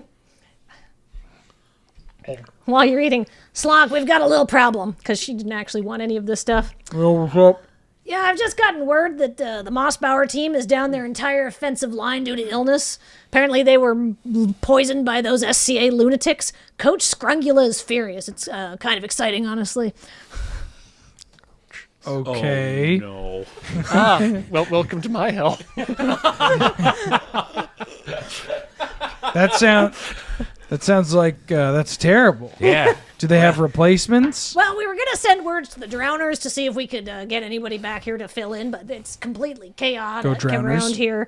There's no way they're going to get here in less than half an hour, and the game was supposed to start 20 minutes ago. And I'm looking at a former champion swamp ball player right here. Yeah, Slock, you should do it. And 3 other people I technically employ right now. Oh. I haven't signed a contract. You want us Yeah. to play swamp ball? Yes, because people are drunk and they're going to get rowdy. How many people did you need to replace?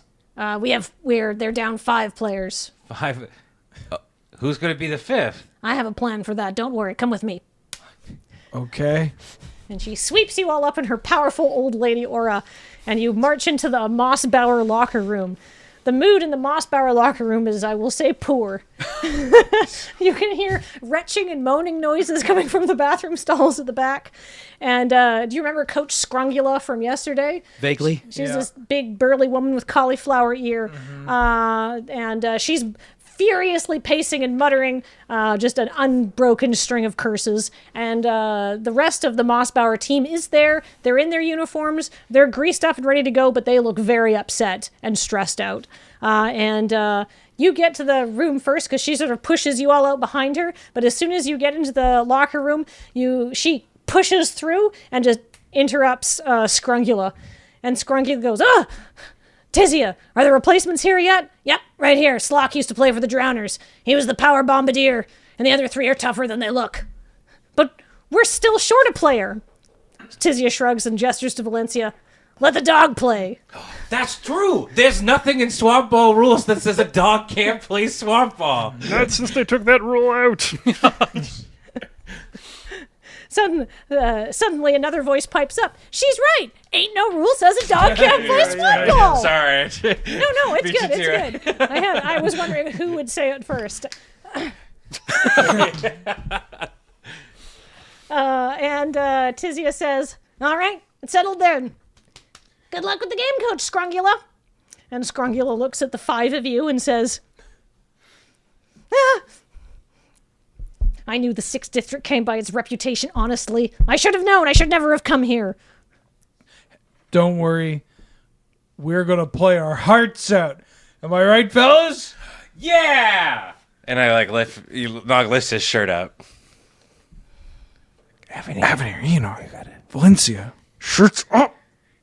Closed But we're hearts, not in the right order, so dilated it's like pupils wasp. can't win. Wasp lab.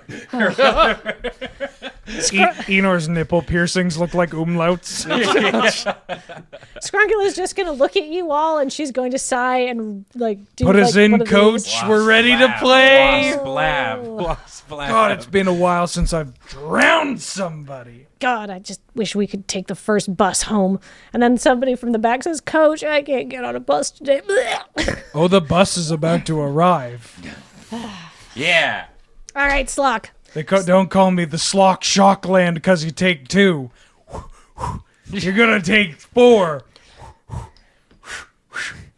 Woo! That was really impressive. Your demonstration somewhat lifts the spirit of the crestfallen Mossbauer team who are down all of their star players right now. And as Coach Scrungula says, all right, clearly you already know the rules, but I'll go over it for the rest of you so everybody knows. Swamp ball is an underwater sport played 15 aside. If you can't breathe underwater like most players, you get an air bubble that's good for the period as long as it doesn't get popped. And then Coach Scrungula comes in. Our entire offensive line is out 6. We have 5 positions we need filled. First, the power bombardier. Slock, that'll be you. She leans into the rest of you. His job is to throw it as hard as possible, either into the net or someone's face. If you don't have a clear shot, you can try to exploit the 5-second rule. That's where you roll it through the water, but if they don't pick it up within 5 seconds, you get the ball back and you get to sock them in the groin. All right. See? Cups were a good idea. I should put mine on. Next up, we're going to need 2 drowners. Drowners support the PB by catching his passes so you can advance up the field. Your job is to keep the ball in your possession, take down the other team, and get it to this guy so he can hurt someone or score a goal. Sort of an all-around skill set. If you get into a fight, you're going to want to try and force the opposing players out of the game by popping the air bubble and then keeping them underwater till they tap out. Well, obviously, they'll be doing the same thing to you. I mean, Eno has killed a man. And Avenir seems like somebody who wants to drown somebody. I've also committed murder. Next up, we're going to need a throttler. The throttler is by far the fastest player on the team, and they don't interact with the ball at all, so that'll be a good position if you don't have... Looks at Valencia. Hands. They're just there to rack up... They're just there to rack up the body count because the team with the most KOs per round scores an extra point. And by the way, all of you need to watch out for Pova, the Kapitsa Dirac throttler. She is the best in the league by far. Finally, we're going to need a slip. The slip works the weeds and they set the traps. They need to watch out for the opposing slips, and they support their team by taking out enemy traps before the players above trigger them, and then, God willing, setting their own traps in the opposing team's territory. Right now, we're just going to focus on defense and prevent them from getting too many points on goal. The other 8 players are, of course, the 2 goalies, 2 corner sweeps, 5 end guards, and the Mercy. If you hit the Mercy, it's an automatic loss of possession. The corner sweeps sort of are just like general attackers who just roam. End guards try to guard the net. There's 2 goalies because it's a really big net, and the Mercy is basically the team healer. So she's going around recasting air bubble on everyone, which I know is a Pathfinder spell, but house rule. All right, so strategy time. Slip. I'm going to need one person to be a slip. They're going to disarm the traps. They need to have a high intelligence score. They don't necessarily need to be good at combat. Do you like You have traps? disarm trap? Yeah, I do. Yeah. That's what I don't have. Okay. Okay. You can use. I have spec'd out that you can use intellect or dexterity to play as a slip. I also have that. Yeah. Yeah, actually. Enor? Sure. Okay. Yeah. All right. Nothing is going to change based on what my position is. The skinny guy is going to be the slip. Great. The dogs are going to be the throttler. Obviously, you're the PB. That leaves you 2 as the drowners. The drowners, you 2 got to be on top of catching passes. So you need high dexterity. You also need to have good attack stats to make sure that you can deal back as much damage as they're trying to give you. I'm good at catching.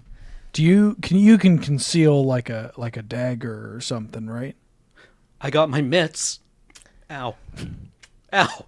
Oh God. All right, the game has 3 periods, and each one starts with a face-off between the Power Bombardiers to see which team will start with possession for that round. You're all going to need to get some uniforms. Luckily, we've got some spares. Oh yeah.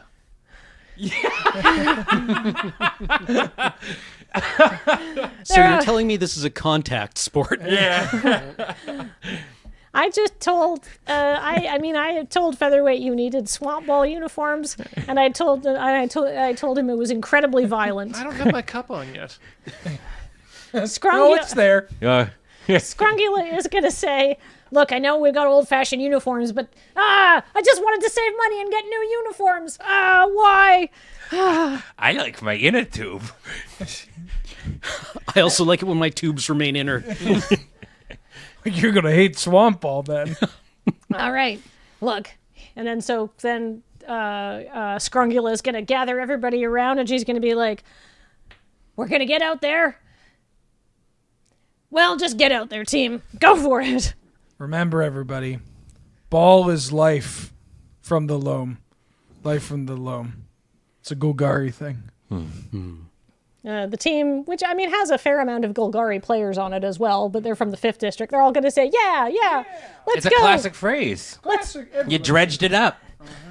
Let's not get murdered. Yeah, Yeah. Your Mercy is like, "No, I'm ready for this. I've been training. Let's go." So anyhow, it begins. Oh. Slock, as a reminder, because you are a professional player, anytime you need to make any kind of swamp ball check, you have a +5 to anything because you're very good at swamp ball, and you are huge even compared to the average swamp ball player. You're an excellent PB. And you also have an ability called the Derek shot. So once per game, you can make a shot on goal with advantage. It's the specialty of the drowners. Okay. Once per game. Once per game, shot with advantage. So I will say that right now there's a big drunken crowd ready to cheer for Kapitsa Dirac. But I think that we could make this fun and interesting. Yeah. Yeah. Yeah. Yeah.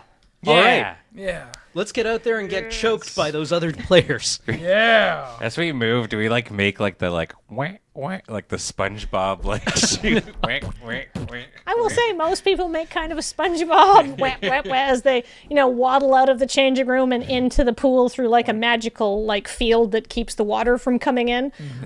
It's not easy to walk around with these flippers on. But once you're in the water, though, it's great. They're honestly very aerodynamically designed, and at just leaving, you will know this, but just leaving the locker room, an air bubble is magically cast around your head. So now you can breathe underwater. So this is all just, there's no risk of drowning unless somebody pops your air bubble. All right. So you all swim out and take your positions. You are going to go up to the face-off platform. You are going to join him on the face-off platform. All of the other players are going to do their things. You are not. You're going to go into the weeds at the very bottom of the Mossbauer thing. The Slip is playing an entirely different game, Ian. Oh, good. But it does. This took. I mean, God, I hope this works. We spent a lot of time working on this. All right. You were at the face-off platform. It's high in the center of the pool. Even underwater, you can hear the crowd screaming and cheering for Kapitsa Dirac. There's announcers talking about things and stuff like that. And as you get up to the top of the platform, you see a familiar face there. BC is the Kapitsa Dirac PB. And she looks at you and kind of gives you one of these. A little smile and an arched eyebrow. What are you doing here? We'll say that you can talk to other players through your air bubbles. What are you doing here? They need to call in the replacements. And we're the replacements. Oh, well, you know what? You retired before, I got onto the high-level teams, but it'd be an honor to play against you, Slock. Let's have a good match. You do a handshake. And then her eyes go cold as the game face comes down. Slock basically just, kind of face drops and just like a... Is this like in Jackass when Johnny Knoxville pops Butterbean and Butterbean turns on? I don't know if I've ever seen Slock this serious before. Must drown. Must drown. All right, well, Slock's got his game face on.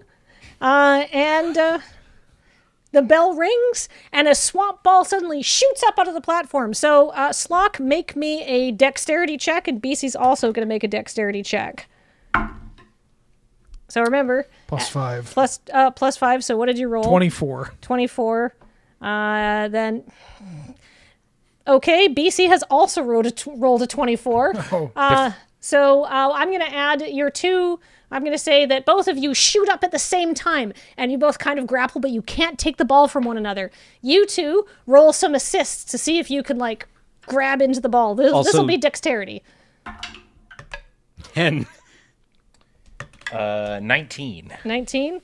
All right. One of the Kapitsa Dirac drowners is going to interfere with Avenir, and one of the Kapitsa Dirac drowners is going to try to...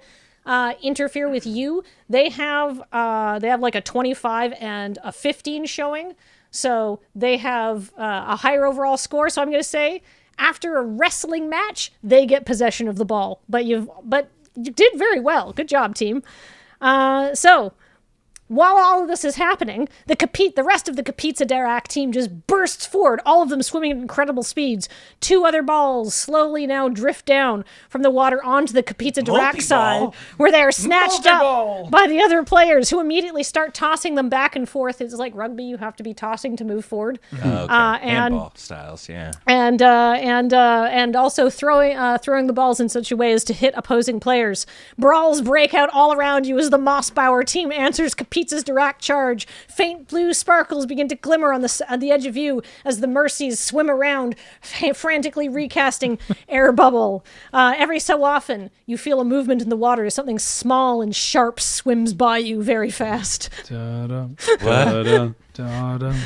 So while all of this is happening, let's resolve the Slips game. Slip, you're in the very dense weeds at the bottom of the Mossbauer side. The visibility here is very low, and it's still and quiet. Above you, pain and screaming. Oh yeah, I'm staring up at this, just mouth agog, having no clue what's going on. Doing that face. Basically, Yeah. Just like what is the rain that constantly happens in the deep ocean? Oh yeah. Only that made of teeth. Oh, God. Things are cheering, the announcers are going. So I'm going to ask you to make me a series. Basically, I'd like you to make me 5 checks that you can use perception or you can use int on. I will use intelligence because Okay. one of those is 8 and one of those is 1. Okay, great. Because you're a smart guy. Yes, 18. Great. 25. Okay. Oh, that's another 8 on top of that. 21. Okay. Ooh. Oh, that's a 16. So that will be 26. And, 11. All right. Okay. So now I'm going to make an opposed check. Okay.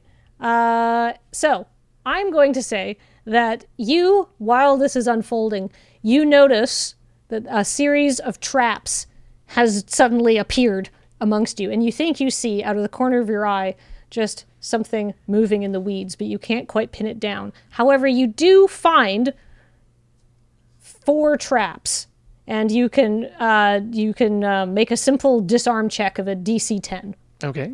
So Let's disarm a trap. No. okay, that's 1 trap. Oh, do you want to Yeah, do them yeah, all at once? Okay. yeah, Yep. Success, I can see your dice. That's a success. success, and success. All right, I'm going to say you disarm 3 traps, but you miss 1, and as you are gently poking through the weeds, you are taken by surprise by a small red box. Red is the Kapitza Dirac color, and out of it, a little jack-in-the-box pops out and scares the bejesus out of you, and is just holding a sign that says, "Hello, I was here." And after that happens, you hear the announcer going, "Oh, that's a strong opening taut from the Kapitza Dirac slip. They really are playing a separate game down there in the weeds." It doesn't do damage or give them points or anything like that? It's a style thing. Oh, damn. Yeah, there's a taunt and then there's 3 traps, but you found and disarmed all the traps. Great job, Enor. That's going to help them. Hooray! You're doing sports now. All right. So, meanwhile, above that, on the Mossbauer side, they're trying to come in and they're trying to score, and you re-encounter BC, Grana, and Ambo, who's Kapitza Dirac's other drowner. So they have possession, and you watch as they interrupt a Mossbauer pass, take possession of the ball the Mossbauer team had, and they're now making a break for your net with 2 balls. Am I in Swamp Ball? Is magic allowed? It's more of a physical punching kind of thing. Yeah, but how perceptive are people going to be if You cheat within the first 10 seconds? It's not cheating if you're not an official player. I'm going to say that the slips get to use magic. But what do you want to do? Maybe use speak with plants to convince some of the kelp and vines and whatnot to entangle the opposing players. Make me a... Let's see. I'm going to look up speak Make me with a plants. get away with cheating roll. I want them to really get stuck in the weeds. Oh, not as a metaphor. Metaphor. Hardly even met her. So you can either use it to give plants the ability to communicate with you and follow simple commands, or you can turn difficult terrain into ordinary terrain that would make it easier for Enor to do his job. Oh, so I can use it to, say, make the weeds clearer so that Enor's not going to run into traps? Possibly, yeah. Basically, the spell doesn't enable plants to uproot themselves and move about, but they can freely move their branches and tendrils and stalks. So if you tell them to let Enor pass and nobody else. I'd like to do that then. Excellent. That will happen. And as Enor, you notice this happens, that it suddenly becomes easier for you to move about the weeds. They almost like respect you a little bit more and like make a wide berth, so you don't have to like your visibility has improved. Good. What are you And, saying? To them? This guy's cool. He's with me. You let him pass. Give him passage. So the weeds are not tall. The weeds are only about like 10 feet tall, so they're not tall enough to get up into the zone, Right. and they can't uproot themselves, but they can make his life easier. So what else do you want to do? Do you want to try and intercept the players? Yeah, I'd like to drag one of them to the depths. Okay, great. Make me an athletics check to do that.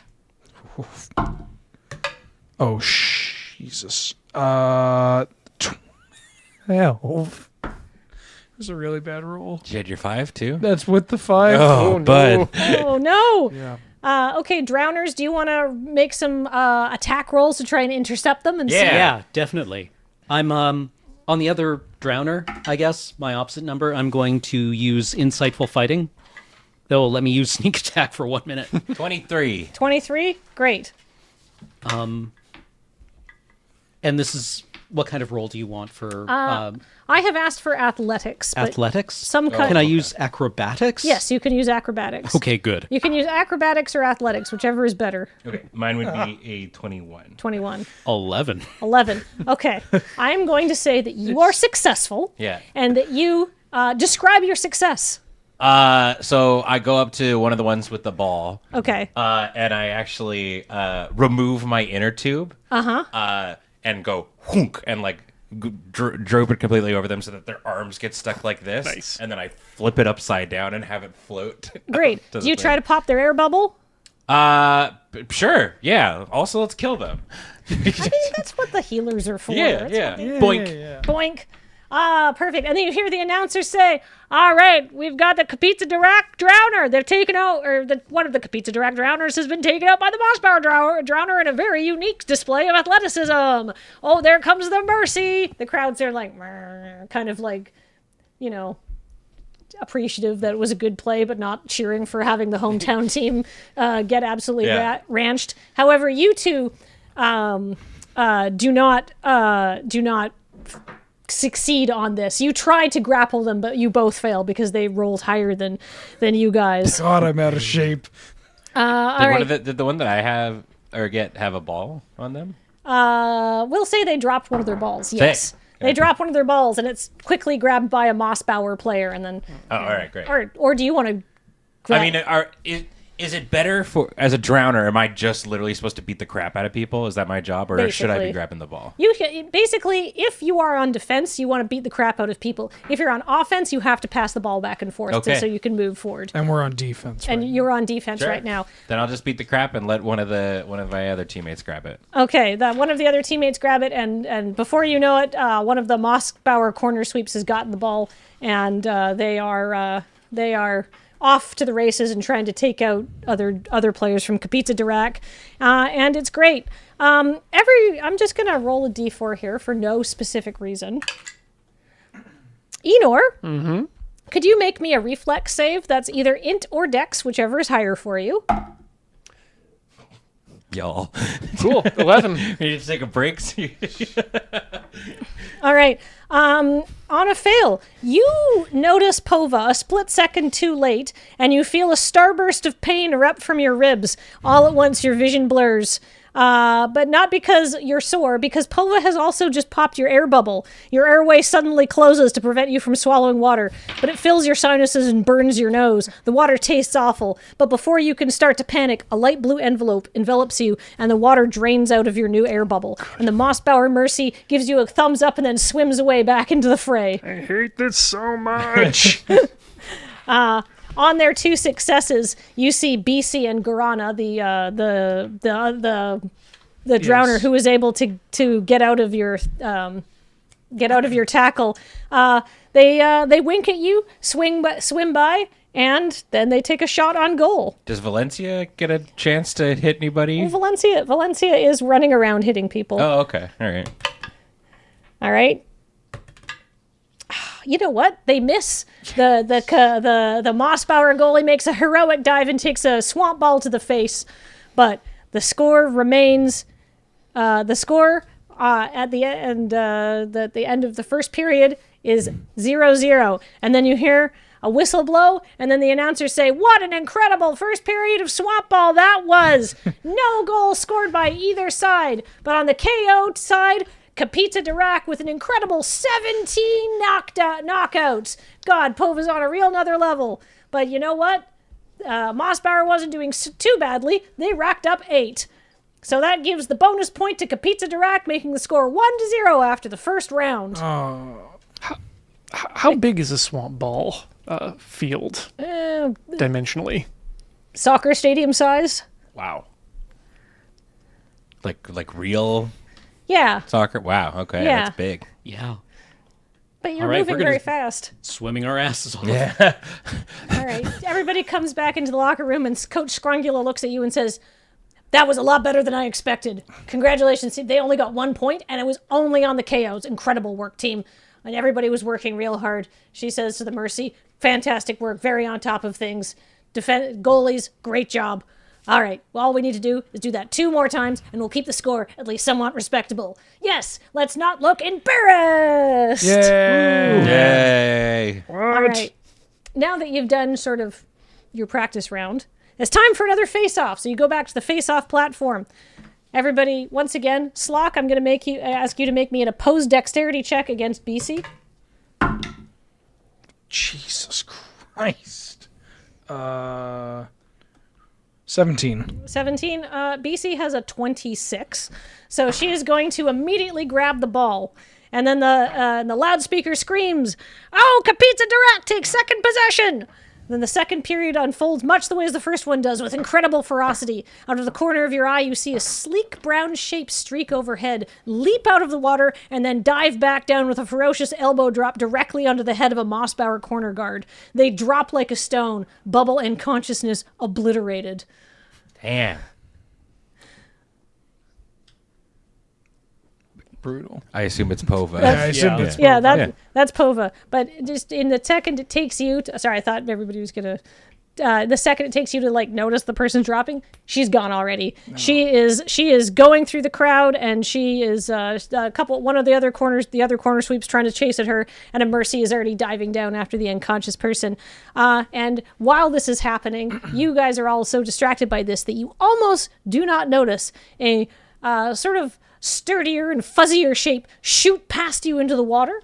But it does, and she slams into the side of a Kapitsa Dirac end guard that was about to tackle Slock from behind.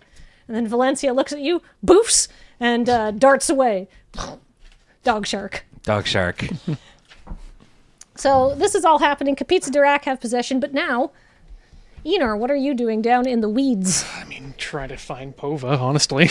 Okay. Well, first of all, it is very silent and still, but your visibility is better than it was last time, and it's easier for you to walk around, which is going to make your trap checks better. Great. So what do you want to do? So basically, your goal is you can try to find and disarm traps here, or you can try to sneak over to the other side and set traps. Currently, Kapitsa Dirac have possession, and they are trying to score on goal again. So they are above you, and presumably the enemy slip, who you still haven't seen because you didn't detect them last round, is somewhere around here setting traps. Yeah, let's just wander around, look for traps, I guess. All right, make me, I'm going to say, another 5 perception checks. Okay. That's a hit. Okay. What's the... They are various scores, but your lowest one that you're going to look for is a 13. Okay, that's hit. Okay. Hit. Hit. Hit. Okay, great. Nothing Okay, lower than 16. perfect. So what you're going to do is you notice all of this, and you find a series of traps the enemy slip has set up, including a pit trap that they have somewhat cheekily put a note at the bottom of, said, "What are you doing here?" Because they've seen you and they realize that you don't play for Mossbauer. feel like we're gonna get some underwater romance. They're perceiving you, dude. They're perceiving you, but you manage to find, and we'll say that you disarm all the traps. Okay. And you also, as you are going, something furry screams past you in the weeds, and you can't see what she appears to be chasing, but she's chasing something out of the mossbower side. Mind spike it. Mind That's spike? my dog. Wait, time out. You're gonna mind spike the furry thing? It was furry. Okay. Yes. Yeah, never mind then. Okay. Pull out my Glock and execute the other. That's my dog. Yes. All right. And then the announcer says, wow, Kapitsa Dirac's slip game is very aggressive today, but the Mossbauer team are really holding their own under the pressure. Definitely assisted there from a last-second tackle by the Mossbauer throttler. All right. So now you will have no traps to deal with that might go off as you're trying to defend your zone. So Mossbauer have possession. So now do you want to try and tackle them? What do you want to do? They're swimming towards the goal. You can make an athletics or dexterity check. Basically, describe what your game plan is to interrupt them and take the ball from them. Slock, go long. Slock makes a dash, swim, slash, just basically kind of directly at the other players. Okay, are you almost to like bull rush, like get out of my way sort of thing? Fabulous. Are you going to try to intercept the ball from them, or are you just like slamming? If you go far enough, I can try and hit somebody and pass the ball. I'm up to you basically take the trying shot. to get as far down the pool as I can while colliding with as many people as I can. Okay. So I assume, are you aiming for BC, the other PB? Oh, yeah. Okay. This great. is personal. All right. Make me an athletics check, please. I mean, natural 20. Natural 20! I get +5. Okay, it's not 16. It's 16. not that bad. That's really good. So you are I'm going to say you were successfully able to engage with her, but she's going to be able to dodge a little bit of the way. because she keeps rolling 28. Well, she 30. didn't. She only rolled she only rolled an 18 for this one. Actually, she's not doing so bad. But so I'm going to say that you are now in a fray together. Drowners, what do you two want to do? Slock's way ahead of you. I guess we should probably, they have possession of the ball? They have possession of one of the balls. Where are the other two balls? We're going to say one's with Kapitsa Dirac and one's with Mossbauer. Yeah, we should get that Mossbauer player. The Mossbauer player tosses the ball to you. Oh, Where- sorry, where? the Kapitsa. Kapitsa Dirac. We'll get the other one. Oh, you're going to get the other one? Yeah, yeah. we'll Well, find, you're doing that. We'll find whoever has a ball and hurt them. I would like to run up so that I can take a shot on the net. Okay. From a pass. From a pass? Okay. If you want to do your Yeah. thing, hitting first. Okay, so make me an attack roll to engage somebody Okay. with the ball. 14. 14? Oh, that is a nat 20. I'm going to say that you are not... they all have good stats because this is a professional team. We're so but bad. You're getting pizza door smacked. You are unable to wrestle it away, but you do distract them. There is a ball in play on the Mossbauer side. Do you want to gesture to have somebody throw the ball at you? That's what I was doing. That's what you're doing? Yeah. Okay. You're going to gesture to have somebody throw the ball at you, and you're going to take... now you're over Mossbauer side because they're got somebody charging over to you. Are you going to take a long shot on goal, or are you going to try to get into Kapitsa Dirac territory? Yeah, so sorry. What I said was I'm going to run up ahead so that they can pass to me so that I can take a shot. Okay, so you're going to go deep into Kapitsa Dirac territory. Yeah. Mm-hmm. Okay. Roll me a d6. Uh-oh. 5. 5. I'm going to say... I should have had you roll a d4. I'm going to say that you attract the attention of, we'll say, 3 Kapitsa Dirac players who are going to show up to defend their goal, right? They have goalies and stuff like that. Yeah, that makes sense. And all of them are going to attempt to interfere with your shot on goal when you take it. They can interfere with me when I don't have a ball yet? Well, do you not have the ball yet? Oh, okay. So you're in territory. 3 people have spotted you, and you're going to have somebody try to pass you a ball. Yes. Okay, great. In that case, Now that I've got the ball, I assume they hit me. well, I mean, we'll say, why don't we try to make a check to see if they intercept the ball, right? Okay. So why don't we all roll dexterity, and we'll see if you... Okay, that's not great, honestly. That's a little bit better. Is it just dexterity? And that's a natural one. Yeah, we'll say it's a dexterity check, just for catching a ball coming long distance. Oh, wait, it's 15. 15. Okay, I'm going to say you win that challenge. Okay. And you manage to wrestle the ball away from them. So how are you going to take this shot? You're surrounded by people. There's a lot of them, eh? Yes. And there's 2 goalies. And 2 goalies. I assume we didn't bring our weapons or anything like that. Well, What? Do we have any of our, like, the things that, like, our equipment or anything with us? You get all of your normal bonuses, even if you don't have your equipment. So if you'd have like a +4 or something like that, Yeah. you haven't had that taken away from you. I was just curious because I've had, like... I actually had, like, flotation devices or whatever from the from the construction thing. But that would just shoot you to the top of the pool. No, That if would- I attached them to them and they flew up. Oh, that But would if we be... don't have any of our stuff, I think, like, I would assume, based on the team members that we met, that I'm really small compared to them. There's goblins on the team as well. Oh, okay. Well, then I'll just, This isn't everyone's sport. then I have no other idea than I'm just going to take a shot. All right. Make me... What do you think your best stat for this would be? Athletics? Attack? Like an attack would be. All right, yeah. make an attack shot. I mean, what is a shot on goal if not no, an is attack? that a natural 20?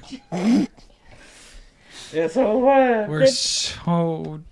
Please, you know what? You're not doing badly. You've gotten 1 possession of a ball. We'll come back to you and the other players, and we're going to say that you made a shot on goal, and they're going to say, "Oh, that was a shot on goal from Mossbauer. Incredible! It clattered harmlessly off the arms of one of the Kapitsa Dirac goalies, but still, they got a shot on goal, and they should be proud of that." But people think they wouldn't even get that. Excited for our participation medal at the end of this. I mean, all the traps have been disarmed, so that's good. You now are you are now facing off with BC, who has BC. 2 drowners with her. What do you want to do, Slock? Sure, you're deep in the Mossbauer side. Ooh. I have a question about wild shape. If I am in motion Yes. and I wild shape while in the motion of something, Uh-huh. do I retain that I momentum don't see and why you speed? wouldn't retain your momentum and speed. That only makes sense. So if I take an action that, given my size, is moving at a very fast speed, and then halfway through I change into a much larger object, yeah, I can clobber them? I would think so. Great. Okay. Is it clobbering time? It's clobbering time. Slock's got to go, like, because there's a couple of drowners in BC. Yeah. Are they lying? Are they kind of like They're in a a triangle, we'll triangle? say. Great. So Slock's got to go like this Uh-huh. with his arms, and then as he's bringing them together, Yep. he's going to wild shape into an octopus Oh, and wrap the arms around the 2 on the outside and 3 stooges them all together. Oh my God, So that slam sounds all the awesome. bubble helmets together, trying to pop all of them simultaneously, or at the very least kind of make them dazed. oh my God, fantastic. Make me an attack roll. I believe in you. I'm not going to ask Or- for this too many times. Or Please, Oh, no, this for the is love cool. of God. whatever is your best stat. Is that Whee! a natural 1 That's again? natural one. That's something, yeah. Third one of the day? Oh my gosh. Hey, We're struggling. Oh my God! Why? All right. Why did you convince me to play Dungeons and Dragons? In your bear range, do you find out afterwards that was 3 of our team members? You accidentally did it too. I'm going to say that this maneuver is impressive, but it does not work. They're able to swim out of your grasp, I guess, because the octopus tentacles are a bit slow, I suppose. Yeah. Okay. a question for you, actually. Given that you say that all the traps have been disarmed, Yes. do I have any extra actions down in the deep one Yeah, there? you can start wandering over into their realm and try to set some traps. Oh, actually, what I'd like to do is cast locate object Oh, on excellent. the opposing team's uniforms. Oh, excellent. Okay. You can do that. Great. You now see a bunch of, I assume, blue specks or whatever, magically represented, swirling above you, Yeah. Where's the one that's on the ground? over on their side. Cool. I'm going to go over there. How far away? Deep on their side. Okay. Let me know when I'm within 60 feet. Okay. I'm just looking over at Ian's phone. He's got Mind Spike. All right, Ian. Kill them. The other team's slip is very good, so I'm going to ask you to make an opposed stealth check against them to see if you can sneak up on them before they realize that you're trying to sneak up on them. Does absolutely, that make sense? Yeah. This is a stealth. Yeah. Okay. Don't get anything special there, but 15. 15. All right. So my stealth is I've given my slip a +5. I've rolled an 18, so I'm at a 23, and you're flat 15? 15, yep. Okay. That's not a bad failure. So I want you to be able to get close and see what is going on, but they're going to sort of slip out of your grasp at the last second before you can get a clear mind spike on them. Does that make sense? Yep. I'll keep dogging them. All right. How do you want to describe how that happens? What do you do? I mean, Enor is nonchalantly just walking over in the direction of this guy. And the weeds are parting for you. Yeah, it's kind of amazing. I do like the mental image that everybody's swimming and you're just. Yep. Just like T2ing Yeah. across the bottom of the ocean. Plonk, plonk, plonk, plonk. Walking like the Robert Crumb. So, Yeah. so a couple of interesting things happen. As soon as you get over onto their side, a little magical tray full of blue things appears. And those are your traps, and you only get them once you get over into the opposing team's side. Okay. So there's 5 of them in there. Let's see. Could you roll me a D6, please? D6. 6. 6. One of them is gold. I will turn on the gold one when I get another chance. Okay, so you're going to take it? Yes. Okay. So right now, basically you've sort of you're snuck over, and the enemy slip kind of has detected your presence. I would suggest, like, as I said, I was just walking over there. I think what happened is that they got surprised by me just walking over, like, oh, shoot. The swagger. The swagger. And now you have a gold trap. Would you like to try and set it? Yes. Okay. Make me a stealth check, essentially, for setting your trap. 19 on the die. 19 showing. All right. This is a very well hidden trap. Good. We'll see if the Pizza Dirac team will find it. We're coming around, team. Yep. All right. Coming around. Oh, and that's and you know what? The thing is, though, they don't talk about what the slips are doing on the announcers. The announcers say, "Oh, Moss Bauer's slip game is stepping up," but they're very unspecific about it because they don't want to give the teams information. Right. So, but that's pretty good. And now you're doing well. You've tried and failed, but you did intercept them. They're not going to get a shot on goal. You've gotten a trap set up. Things are not doing so bad, honestly. And there's only one more thing to resolve this round. What about my pride, Kathleen? What about my pride? All right. Well, Slock, could you make me a reflex save? That's interdex. Let's go in.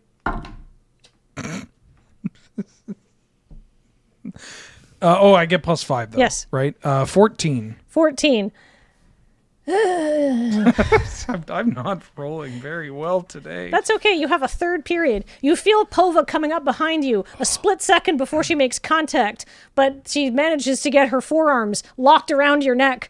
And the next thing you know, the Mossbauer Mercy is pulling you up from the weeds, your new air bubble still sparkling with fresh magic. She gives you a thumbs up and then goes off to help another player. And then a whistle blows. Pwee! end of the round, and they go, wow, that was a round of fierce fighting. No points scored this team at all, even though Kapitsa Dirac got out an early lead. Slip work really improved on the Mossbauer side, and incredibly, on the Throttlers, 19 KOs, both of them. So that's a tie. No points all in the round. Score is still 1-0. Let's go, Valencia. All right, Coach Scrungula brings you back in and says, team, I'm damn proud of you because they are destroying us, or at least they're trying to, and you all are holding up. And you're even hurting them back some of the time. Keep hanging in. You are genuinely touched by how hard the Mossbauer team is trying, and you all get inspiration. Do you know what inspiration does? Yeah. No. Bank a reroll. Yeah, you get We get a reroll? You get a reroll. I can roll a 1 after I roll my 1. You get a reroll. You get 1 reroll, or if you're not using your inspiration, you can give it to another person. You can pass it along. There's one thing that I've learned as a Warhammer player is that Rerolls are the best rerolls thing. always do Yeah. things, Yep. right? Give me your They all, strength. yeah. I've never rolled a 1 into a 1. No, that's in fact the best way to spend all of your command points in Warhammer is by chasing. Chasing that dragon stick. Yeah. All right, you've had an inspirational pep talk. The team is honestly impressed with how good you guys are, because they were expecting just to get murdered, but you're engaging. You got a shot on goal. They weren't expecting to make any shots on goal. Just getting over to there and getting the ball was pretty good. All right, and then so you come out, and as you're swimming out for the third period, you hear the announcer say, well, this is the last period, and it has not been the bloodbath that people expected. No, indeed not. I mean, it's been a bloodbath, but in the more traditional swamp ball sense. And the score is still close, and on the bright side, they're at 1-0, it could be anyone's game. Remember, you can score points, you can get a slip tackle, or you can get the overall KOs. On the Throttler side, there are many opportunities for point scoring here in this very close, surprisingly exciting game. The Mossbauer Throttler is putting up an incredible show. Most of her takedowns have been non-lethal, but it's a bold strategy, Cotton, and we'll have to see if it pays off. Now we go to the final face-off. What is the Mossbauer team thinking at this moment? You know that face that Brad Pitt makes in Read Before Burning? Yeah. Or Burn After Reading? Yeah. Yeah, where he gets busted in the closet. And he's just like, Hey. I can explain everything that's about to happen right now. You guys are doing really well. Honestly, the team is horrible and tough, and you've learned the rules, and I think that with inspiration that you'll really be able to... We're going to pull it through, team. pull it through. Yeah. They will taste the waters of defeat. And I'm sure it's fine that a stadium full of drunk Kapitsa Dirac fans will be Yeah, they'll be happy. that the home team gets beaten. Yeah, maybe we can turn them into who's that football team where they suck? And Browns? The Browns. Yeah. Cleveland Browns. People love it.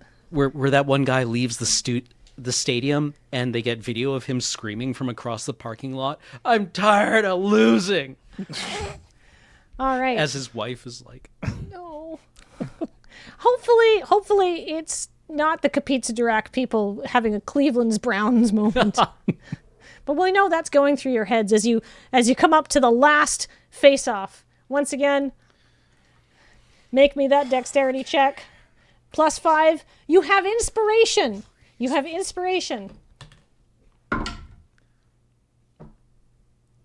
I rolled a 12, You rolled a 12. but it's going to be... Sorry, with what modifier? Dex. Dex and your special swamp ball skill. And 19? 19. Is 19 going to be good enough? Oh my God, Mossbauer has one possession of the ball, and look, their Throttlers are already racing into Kapitsa Dirac territory, and there go the corner sweeps after her. All right, so basically, you guys got possession of the ball. You beat BC this time, and Valencia has learned all the rules of the game, apparently. An expert. Yeah. And she's She's a prodigy. in there. I want to set up an alley-oop kind of play. Okay, I will let in the sports. I'll come up with a plan. What do you basically? I says my notes here say let players come up with a game plan and resolve it. I've got the Derek shot. What is it? I get once per game.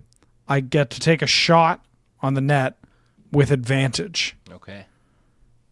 We need to score a goddamn point. We do. So here's what's going to happen, because you can't swim with the ball, right? Well, it's like a rugby pass Is system. it lateral passing? It's lateral passing. So you can pass the ball to a drowner, and then the drowner and then you swim up and the drowner passes it to you. And then what a tactic that you've seen Kapitsa Dirac do is that the drowners or the PB bounce the ball off an opposing player and then catch it on the rebound. All right. Yeah. Do you want to we can be like linebackers swimming ahead Yeah. of you. Yeah. Wait, can you does it have to bounce off someone of the opposing team? Yes, you don't want to hit your own player, just because then you're possibly injuring your own player. But if you just keep almost dribbling it on their back. I mean, you can do what you want. You don't want to try and aim to take out one of your own players. I just mean so we can make forward momentum. Yeah. Yeah, you can make forward momentum in whichever way you wish to. We can't move with the ball? I don't really care that much, to be honest Nog with you. goes I was going long. to say, Nog goes long. All right, you gonna toss it to Nog? going to toss it to Nog. All right, great. While that is happening, Slip, do you want to stay on the Mossbauer side, or do you want to go to the Kapitsa Dirac side? I thought he was on the Kapitsa Dirac. Well, that was at the last. Yes. So now you start on your side. I mean, so entering the water, I'm going to have renewed my locate object on the uniforms. Okay. I actually want to stalk and get this slip tackle Okay. that I've heard so much about. That's right. It's worth a point if you can tackle the slip. And I'm going to give you advantage on your stealth check because you have because their uniform is going to ping. So realistically, you are able to find them. Just are you able to get them quietly and stealthily enough that they are not going to get sort of aware to you because they have a very high perception as well. So, all right. So describe how you move through the weeds tracking someone based on what you roll here. Well, let's give you the roll. What do you want to save against? I just check make me a general stealth roll, I feel. Okay. And we're going to use that inspiration for one more, 17. 17, great. Now, so that's your I'm going to try to find the Kapitsa Dirac, and now I'm going to roll for him. It's very good. And as soon as you cross into the KD side, you get that little replenished thing of traps. Do you want to take any traps with you as well? As long as it doesn't affect my stealth. I'll It grab one. absolutely. Well, you can grab multiples. In fact, you get another 5 traps. There's some black ones and some red ones now, and that gold one you still still active. Okay, good. Let's take some black ones then. All right, so so make me another couple of hiding a trap stealth checks to see if you can embed them sneakily enough. 5 and 11. 5 and 11? Yep. All right. Do you want to take all of the traps? Sure. Okay, make me 2 more then. Sounds good. 2 and 15. Oh, 15. 15 is not going to get found. Great. So you've got 2 active traps now set. And let's resolve you coming up and trying to sneak up on the Slip, who thus far has not been seen in this game. It's Zossel. That tracks. And he is going to notice you coming up to him, and he is going to say, Enor, what are you doing here? Did you get my notes? I barely remember who you are.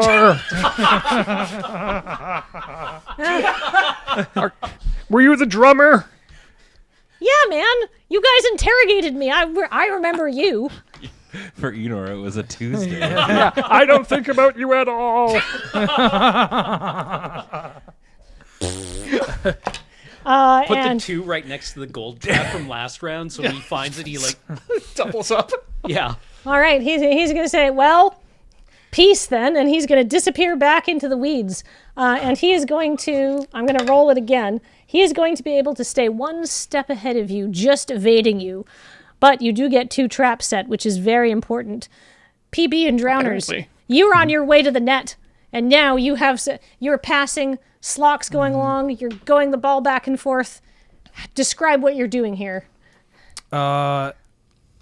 moving up the field. There's a classic move in hockey where it's a 3-man offense going back and forth, passing it around kind of a thing. I like to think that that's what we're doing. Yes, yeah, that's we're what you're we're doing. keeping the ball moving. Yeah, Yeah. keeping the moving, going Keeping up. it moving. Yeah. Keeping it moving. Quack. Quack, Quack. quack.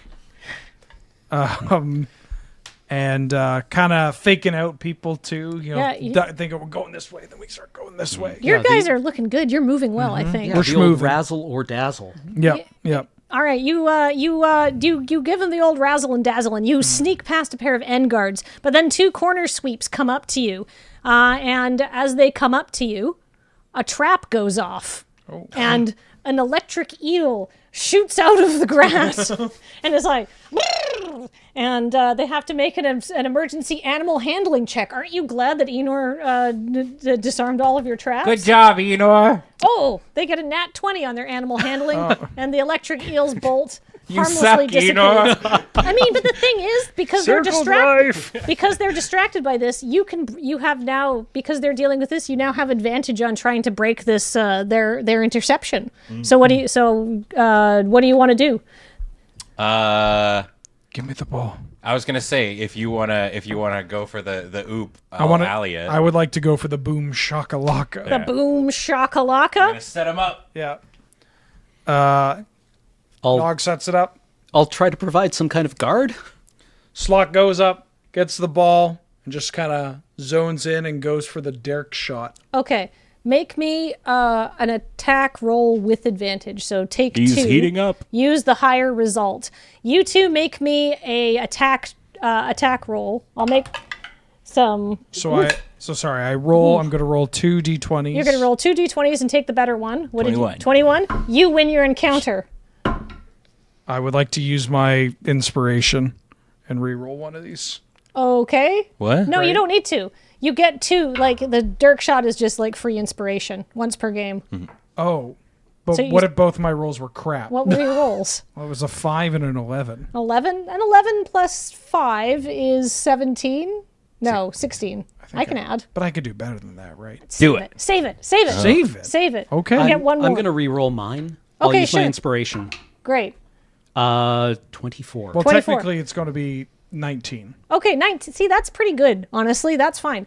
You two both disarm them. Describe how you disarm these people who are trying to tackle Slock and interrupt his shot.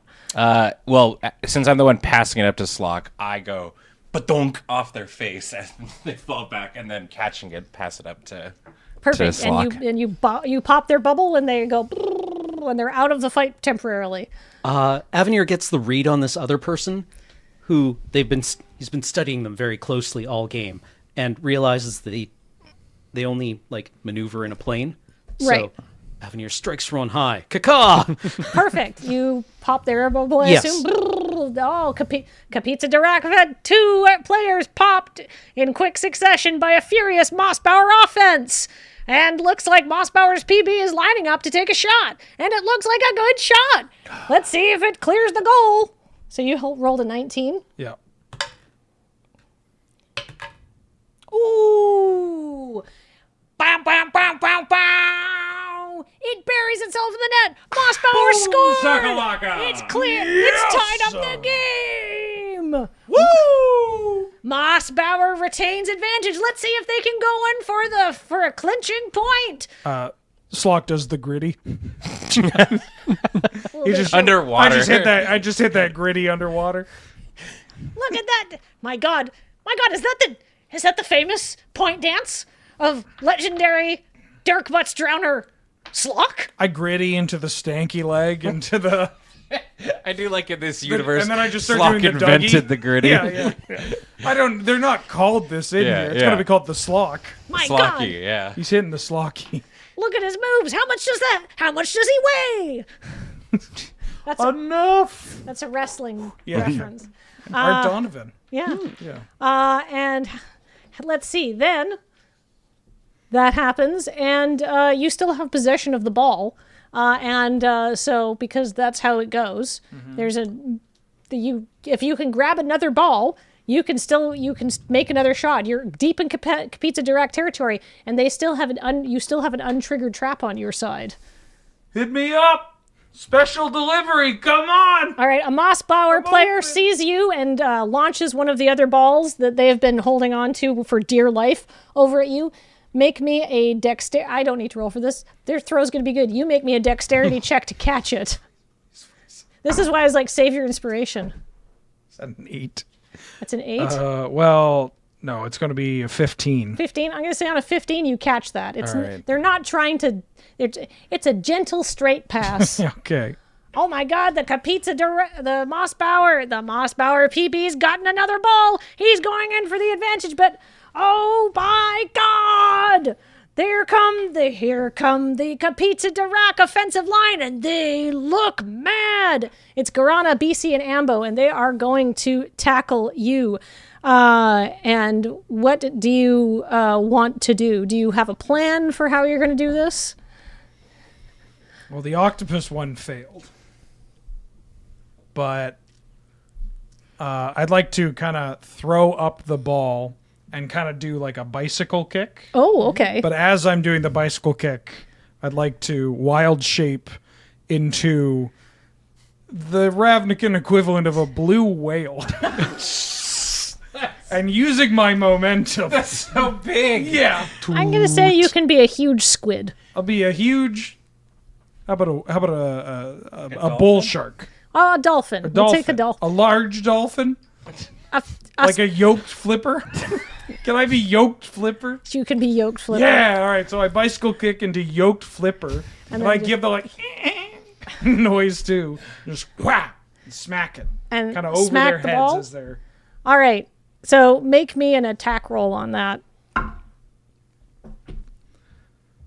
I think I got to use the inspiration. I would like to roll higher than a 10. Yeah, I think that's probably a let's good go to idea because inspiration. BC, Garana, and Ambo are going to try to intercept that throw. But you two can try to attack some of them to try and stop them from intercepting. Let's try to peel off I got a 21. one of them. You got a 21? I got a 21. Great. Let's see what BC, Garana, and Ambo roll on their intercepts, and we'll see how many of them actually get a chance to intercept it, because you can take out 2 of them. Okay. What did you two roll on attacks? 22. 22? 23. 23? Oh my God. Both of you are going to manage to shove them out of the way so they get a bad shot off. Oh, this is very cool.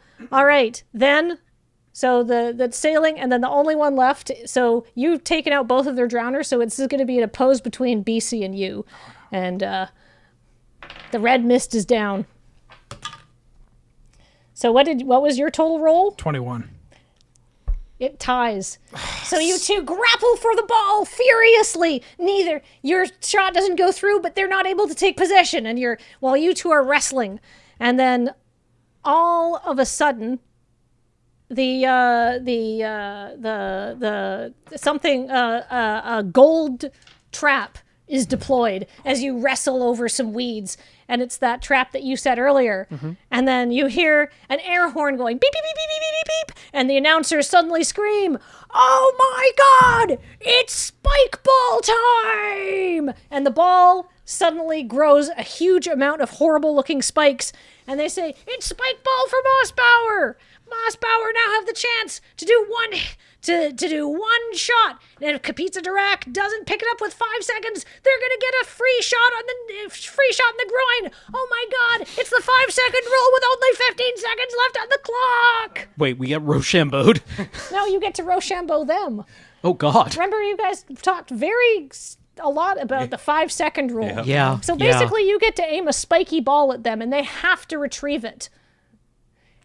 Looking up to see if heat metal is going to do anything here.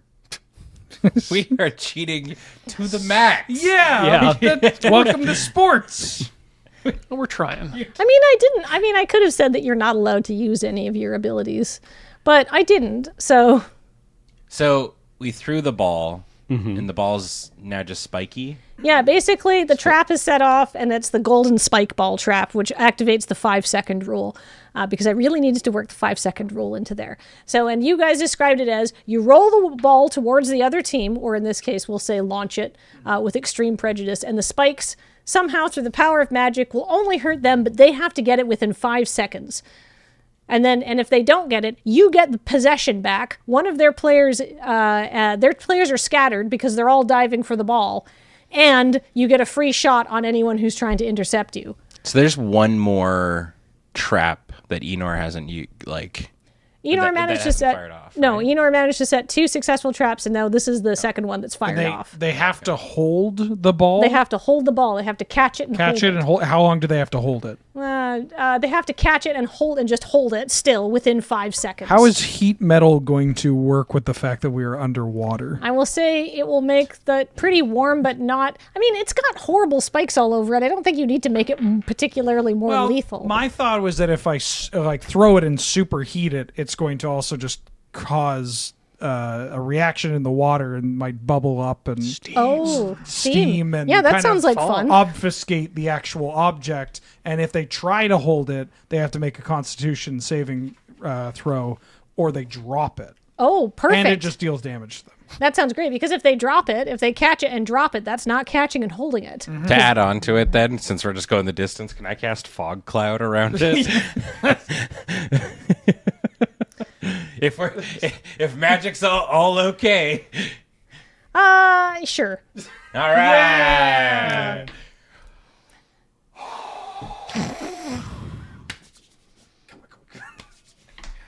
You know, a lot of the announcers, as this is all happening, and all you guys, the announcers say, a lot of people don't like the 5-second rule, but it does speed up the game significantly. Oh, and there's some sort of action happening on the ball. It appears to be causing some sort of fog cloud. Bubbles are forming around it. The water seems to be distorting. Has some kind of magic been used? No. All right, so you throw it. And then I'm going to have BC and Guarana and Ambo try to catch it. No, probably not. Actually, wait, make me an attack roll to see how far you throw it, I suppose. Was that in addition to the 21? Oh, the 21 was your attack roll. Yeah. Oh, no, that was the one that tied where you were grappling over it. Oh, this is a different ball? No, this is the same ball, but it's transformed, and now they have to again. throw it. Okay. So basically, you guys are fighting over the ball, the spike ball trap activated, and now Slot gets to take another shot. Yeah, and I rolled 21. All of them are going to fail. They're not even going to be able to grab it. Oh my god! The 5-second rule working as intended! That ball is sailing away! Another ball pops down. Mossbauer regained possession! And the offensive line is scattered! There's only 2 goalies and several defensemen! Where's the throttler? Where is the throttler? Where is our throttler? Good question. Where'd she go? Slock, or not Slock, Nog. Yeah. Make me a reflex save. This is Pova coming at me.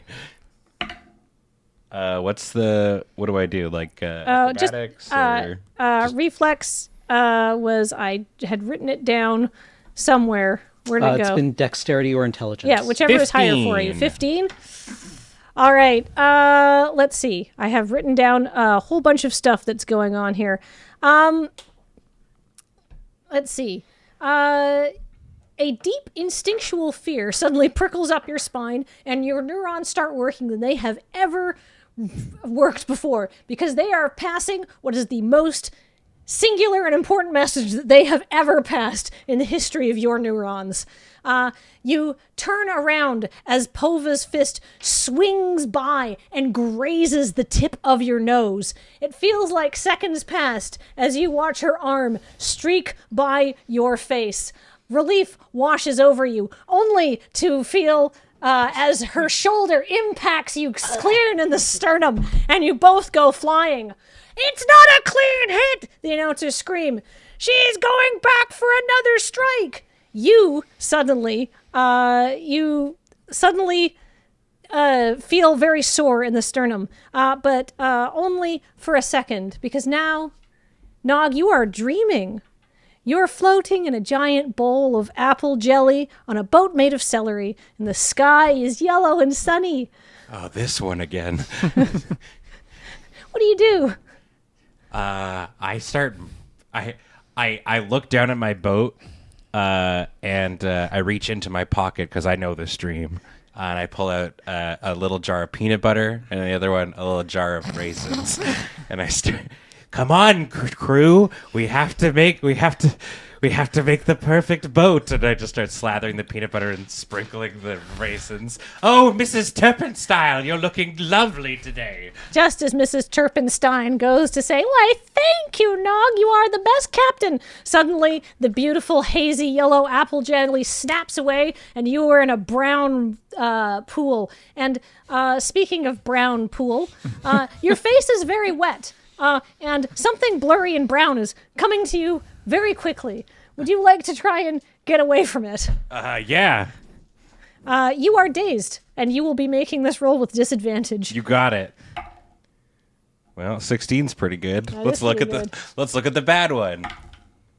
13. 13. Okay. With my dex, then 17. All right, this is perfect. Oh, yeah, there's no way. Pova, you kind of... Actually, describe how you get out of the way, I guess. So I guess I see Pova, like the shape of Pova, but I'm still kind of like feeling like, oh, this is such a, what a weird, this doesn't normally happen in my stream, but it is so very nice to see you, Dr. Phillenstein, as I grab like Pova and start to kind of like dance with the motion as she kind of comes through. You manage to deke out, and she swoops by you again, and as she's coming up for a third pass on you to try and take you out, a huge, furry, stripy thing suddenly barrels out of left field and impacts her right in the ribs and takes out Pova. And the crowd goes wild and the announcers scream, "By God, this is unheard of! Has Mossbauer discovered an entirely new strategy in the field of swamp ball? This dog's bananas!" Cheating in dogs. Dog. The whole Are they crowd. saying my name? A Mercy comes up to you and recasts Air Bubble, which I don't know if you even realized you didn't have. No, I did not. Send me back to the celery That's ship. the euphoria of drowning you're experiencing. All that's happened. Pova went for him. Yeah. That's good. You have a ball. I got a ball. There's no one around you. I got You a don't even have to mission. take that free shot. You can try and score a goal, and you can win the game, Slock. I'm going to do that. Okay. Remember, you still have your inspiration. You've used your dark shot.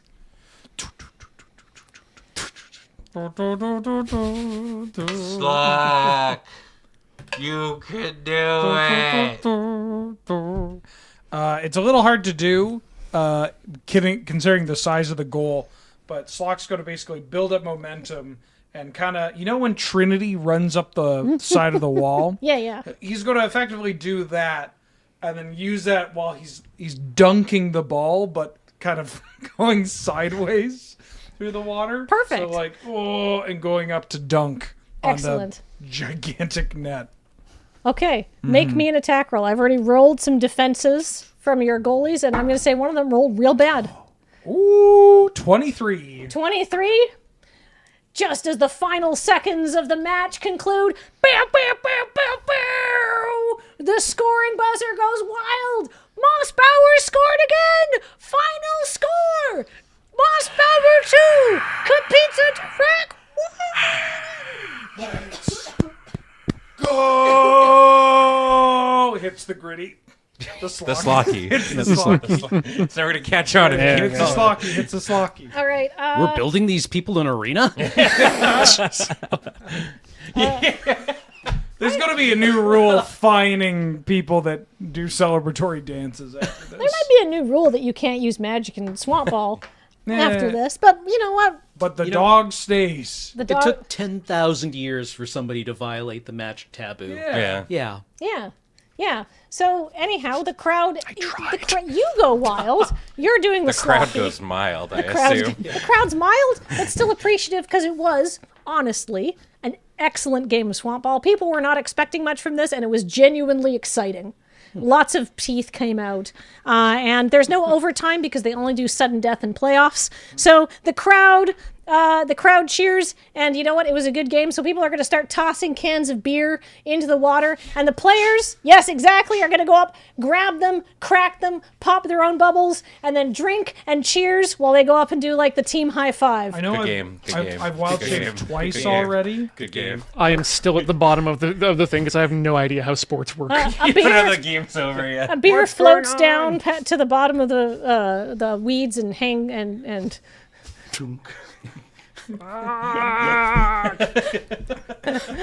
Enor has a Das Boot flashback. but everybody cheers and has a good game. All tensions forgotten because it's all for the love of sport. And you come back to the locker room, and Valencia's already there, and Coach Scrungula is giving her vigorous belly rub, saying, "Who's a good dog? Who's an amazing good dog? Who wants a swamp ball scholarship to Mossbauer? You do. Yes, you do. Yes, you do." Hey, as a manager, if you want to talk, let's talk after all this is said and done.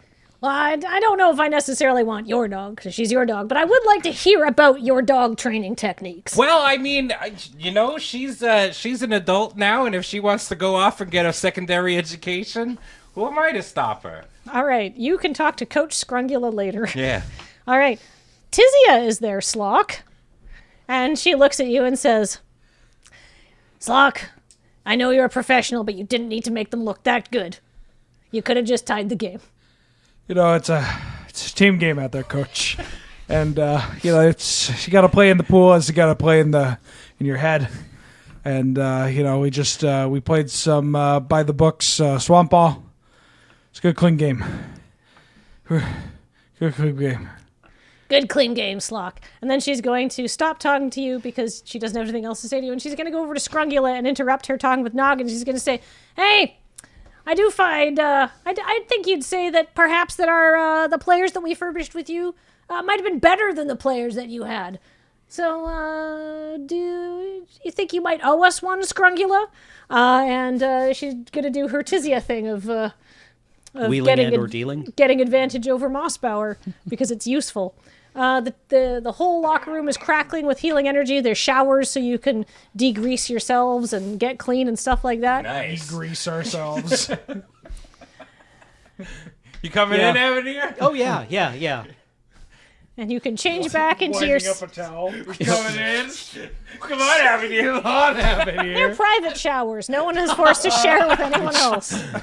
Nog This and I isn't have pH knocked down the balanced. walls. It's called skinship. I parry. Oh, The towel is now dry. All right. We got out there and we gave 92, 93%, maybe. Back check, forecheck, paycheck. I'd like to thank Jesus. who? Don't worry about it. Okay. He makes a hell of a Cubano. So you have emerged from the locker room, and you have won the game somewhat unexpectedly. And Franca is there, and she goes, "Well, that was exciting." Yeah, some real A plus B swamp ball. Don't want to complicate it too much. The boys out here, everybody actually. I got my own crew, but everybody out there, we knew what we were getting into, and I think we really showed up today. White eyes, blue skin, can't catch a break. Face down, ass up. That's the way we like to play swamp ball. That's very exciting. I don't know what Frank is going to say to I that. assumed you were interviewing us. Yeah. Well, I am, but I don't Post even. game interview. I don't even know what to say to that. I'm glad it's face down, ass up, swamp ball. I guess. Do you guys want to add anything? How was it filling in for a last second illness over on the Mossbauer team? I'll tell you one thing. That Pova knows how to send me into the next week. That's what people say about her. She's a real killer out there. Yeah. Do you want to talk to... Well, thanks for the quotes. Good job, guys. Got some great pictures of all of you hitting people and or being hit. Perfect. At swamp ball. Feels great to do nothing of consequence for once. Do you want to talk to anybody else from the other team? Anything like that? I guess the the three, I guess. 'Cause who's in the band that we're going to later tonight? BC, Yeah. Gorana, And Zossel. Yeah. Are they hanging out somewhere where I can see? In fact, they're nowhere to be found. What? Where'd they go? We'll have to, Infirmary? no. We'll have to find out where they went next time on Bylaw and Order. Where are the kids? Should have cast it on the kids and not on the uniforms. It's 8 p.m. Do you know where your children are?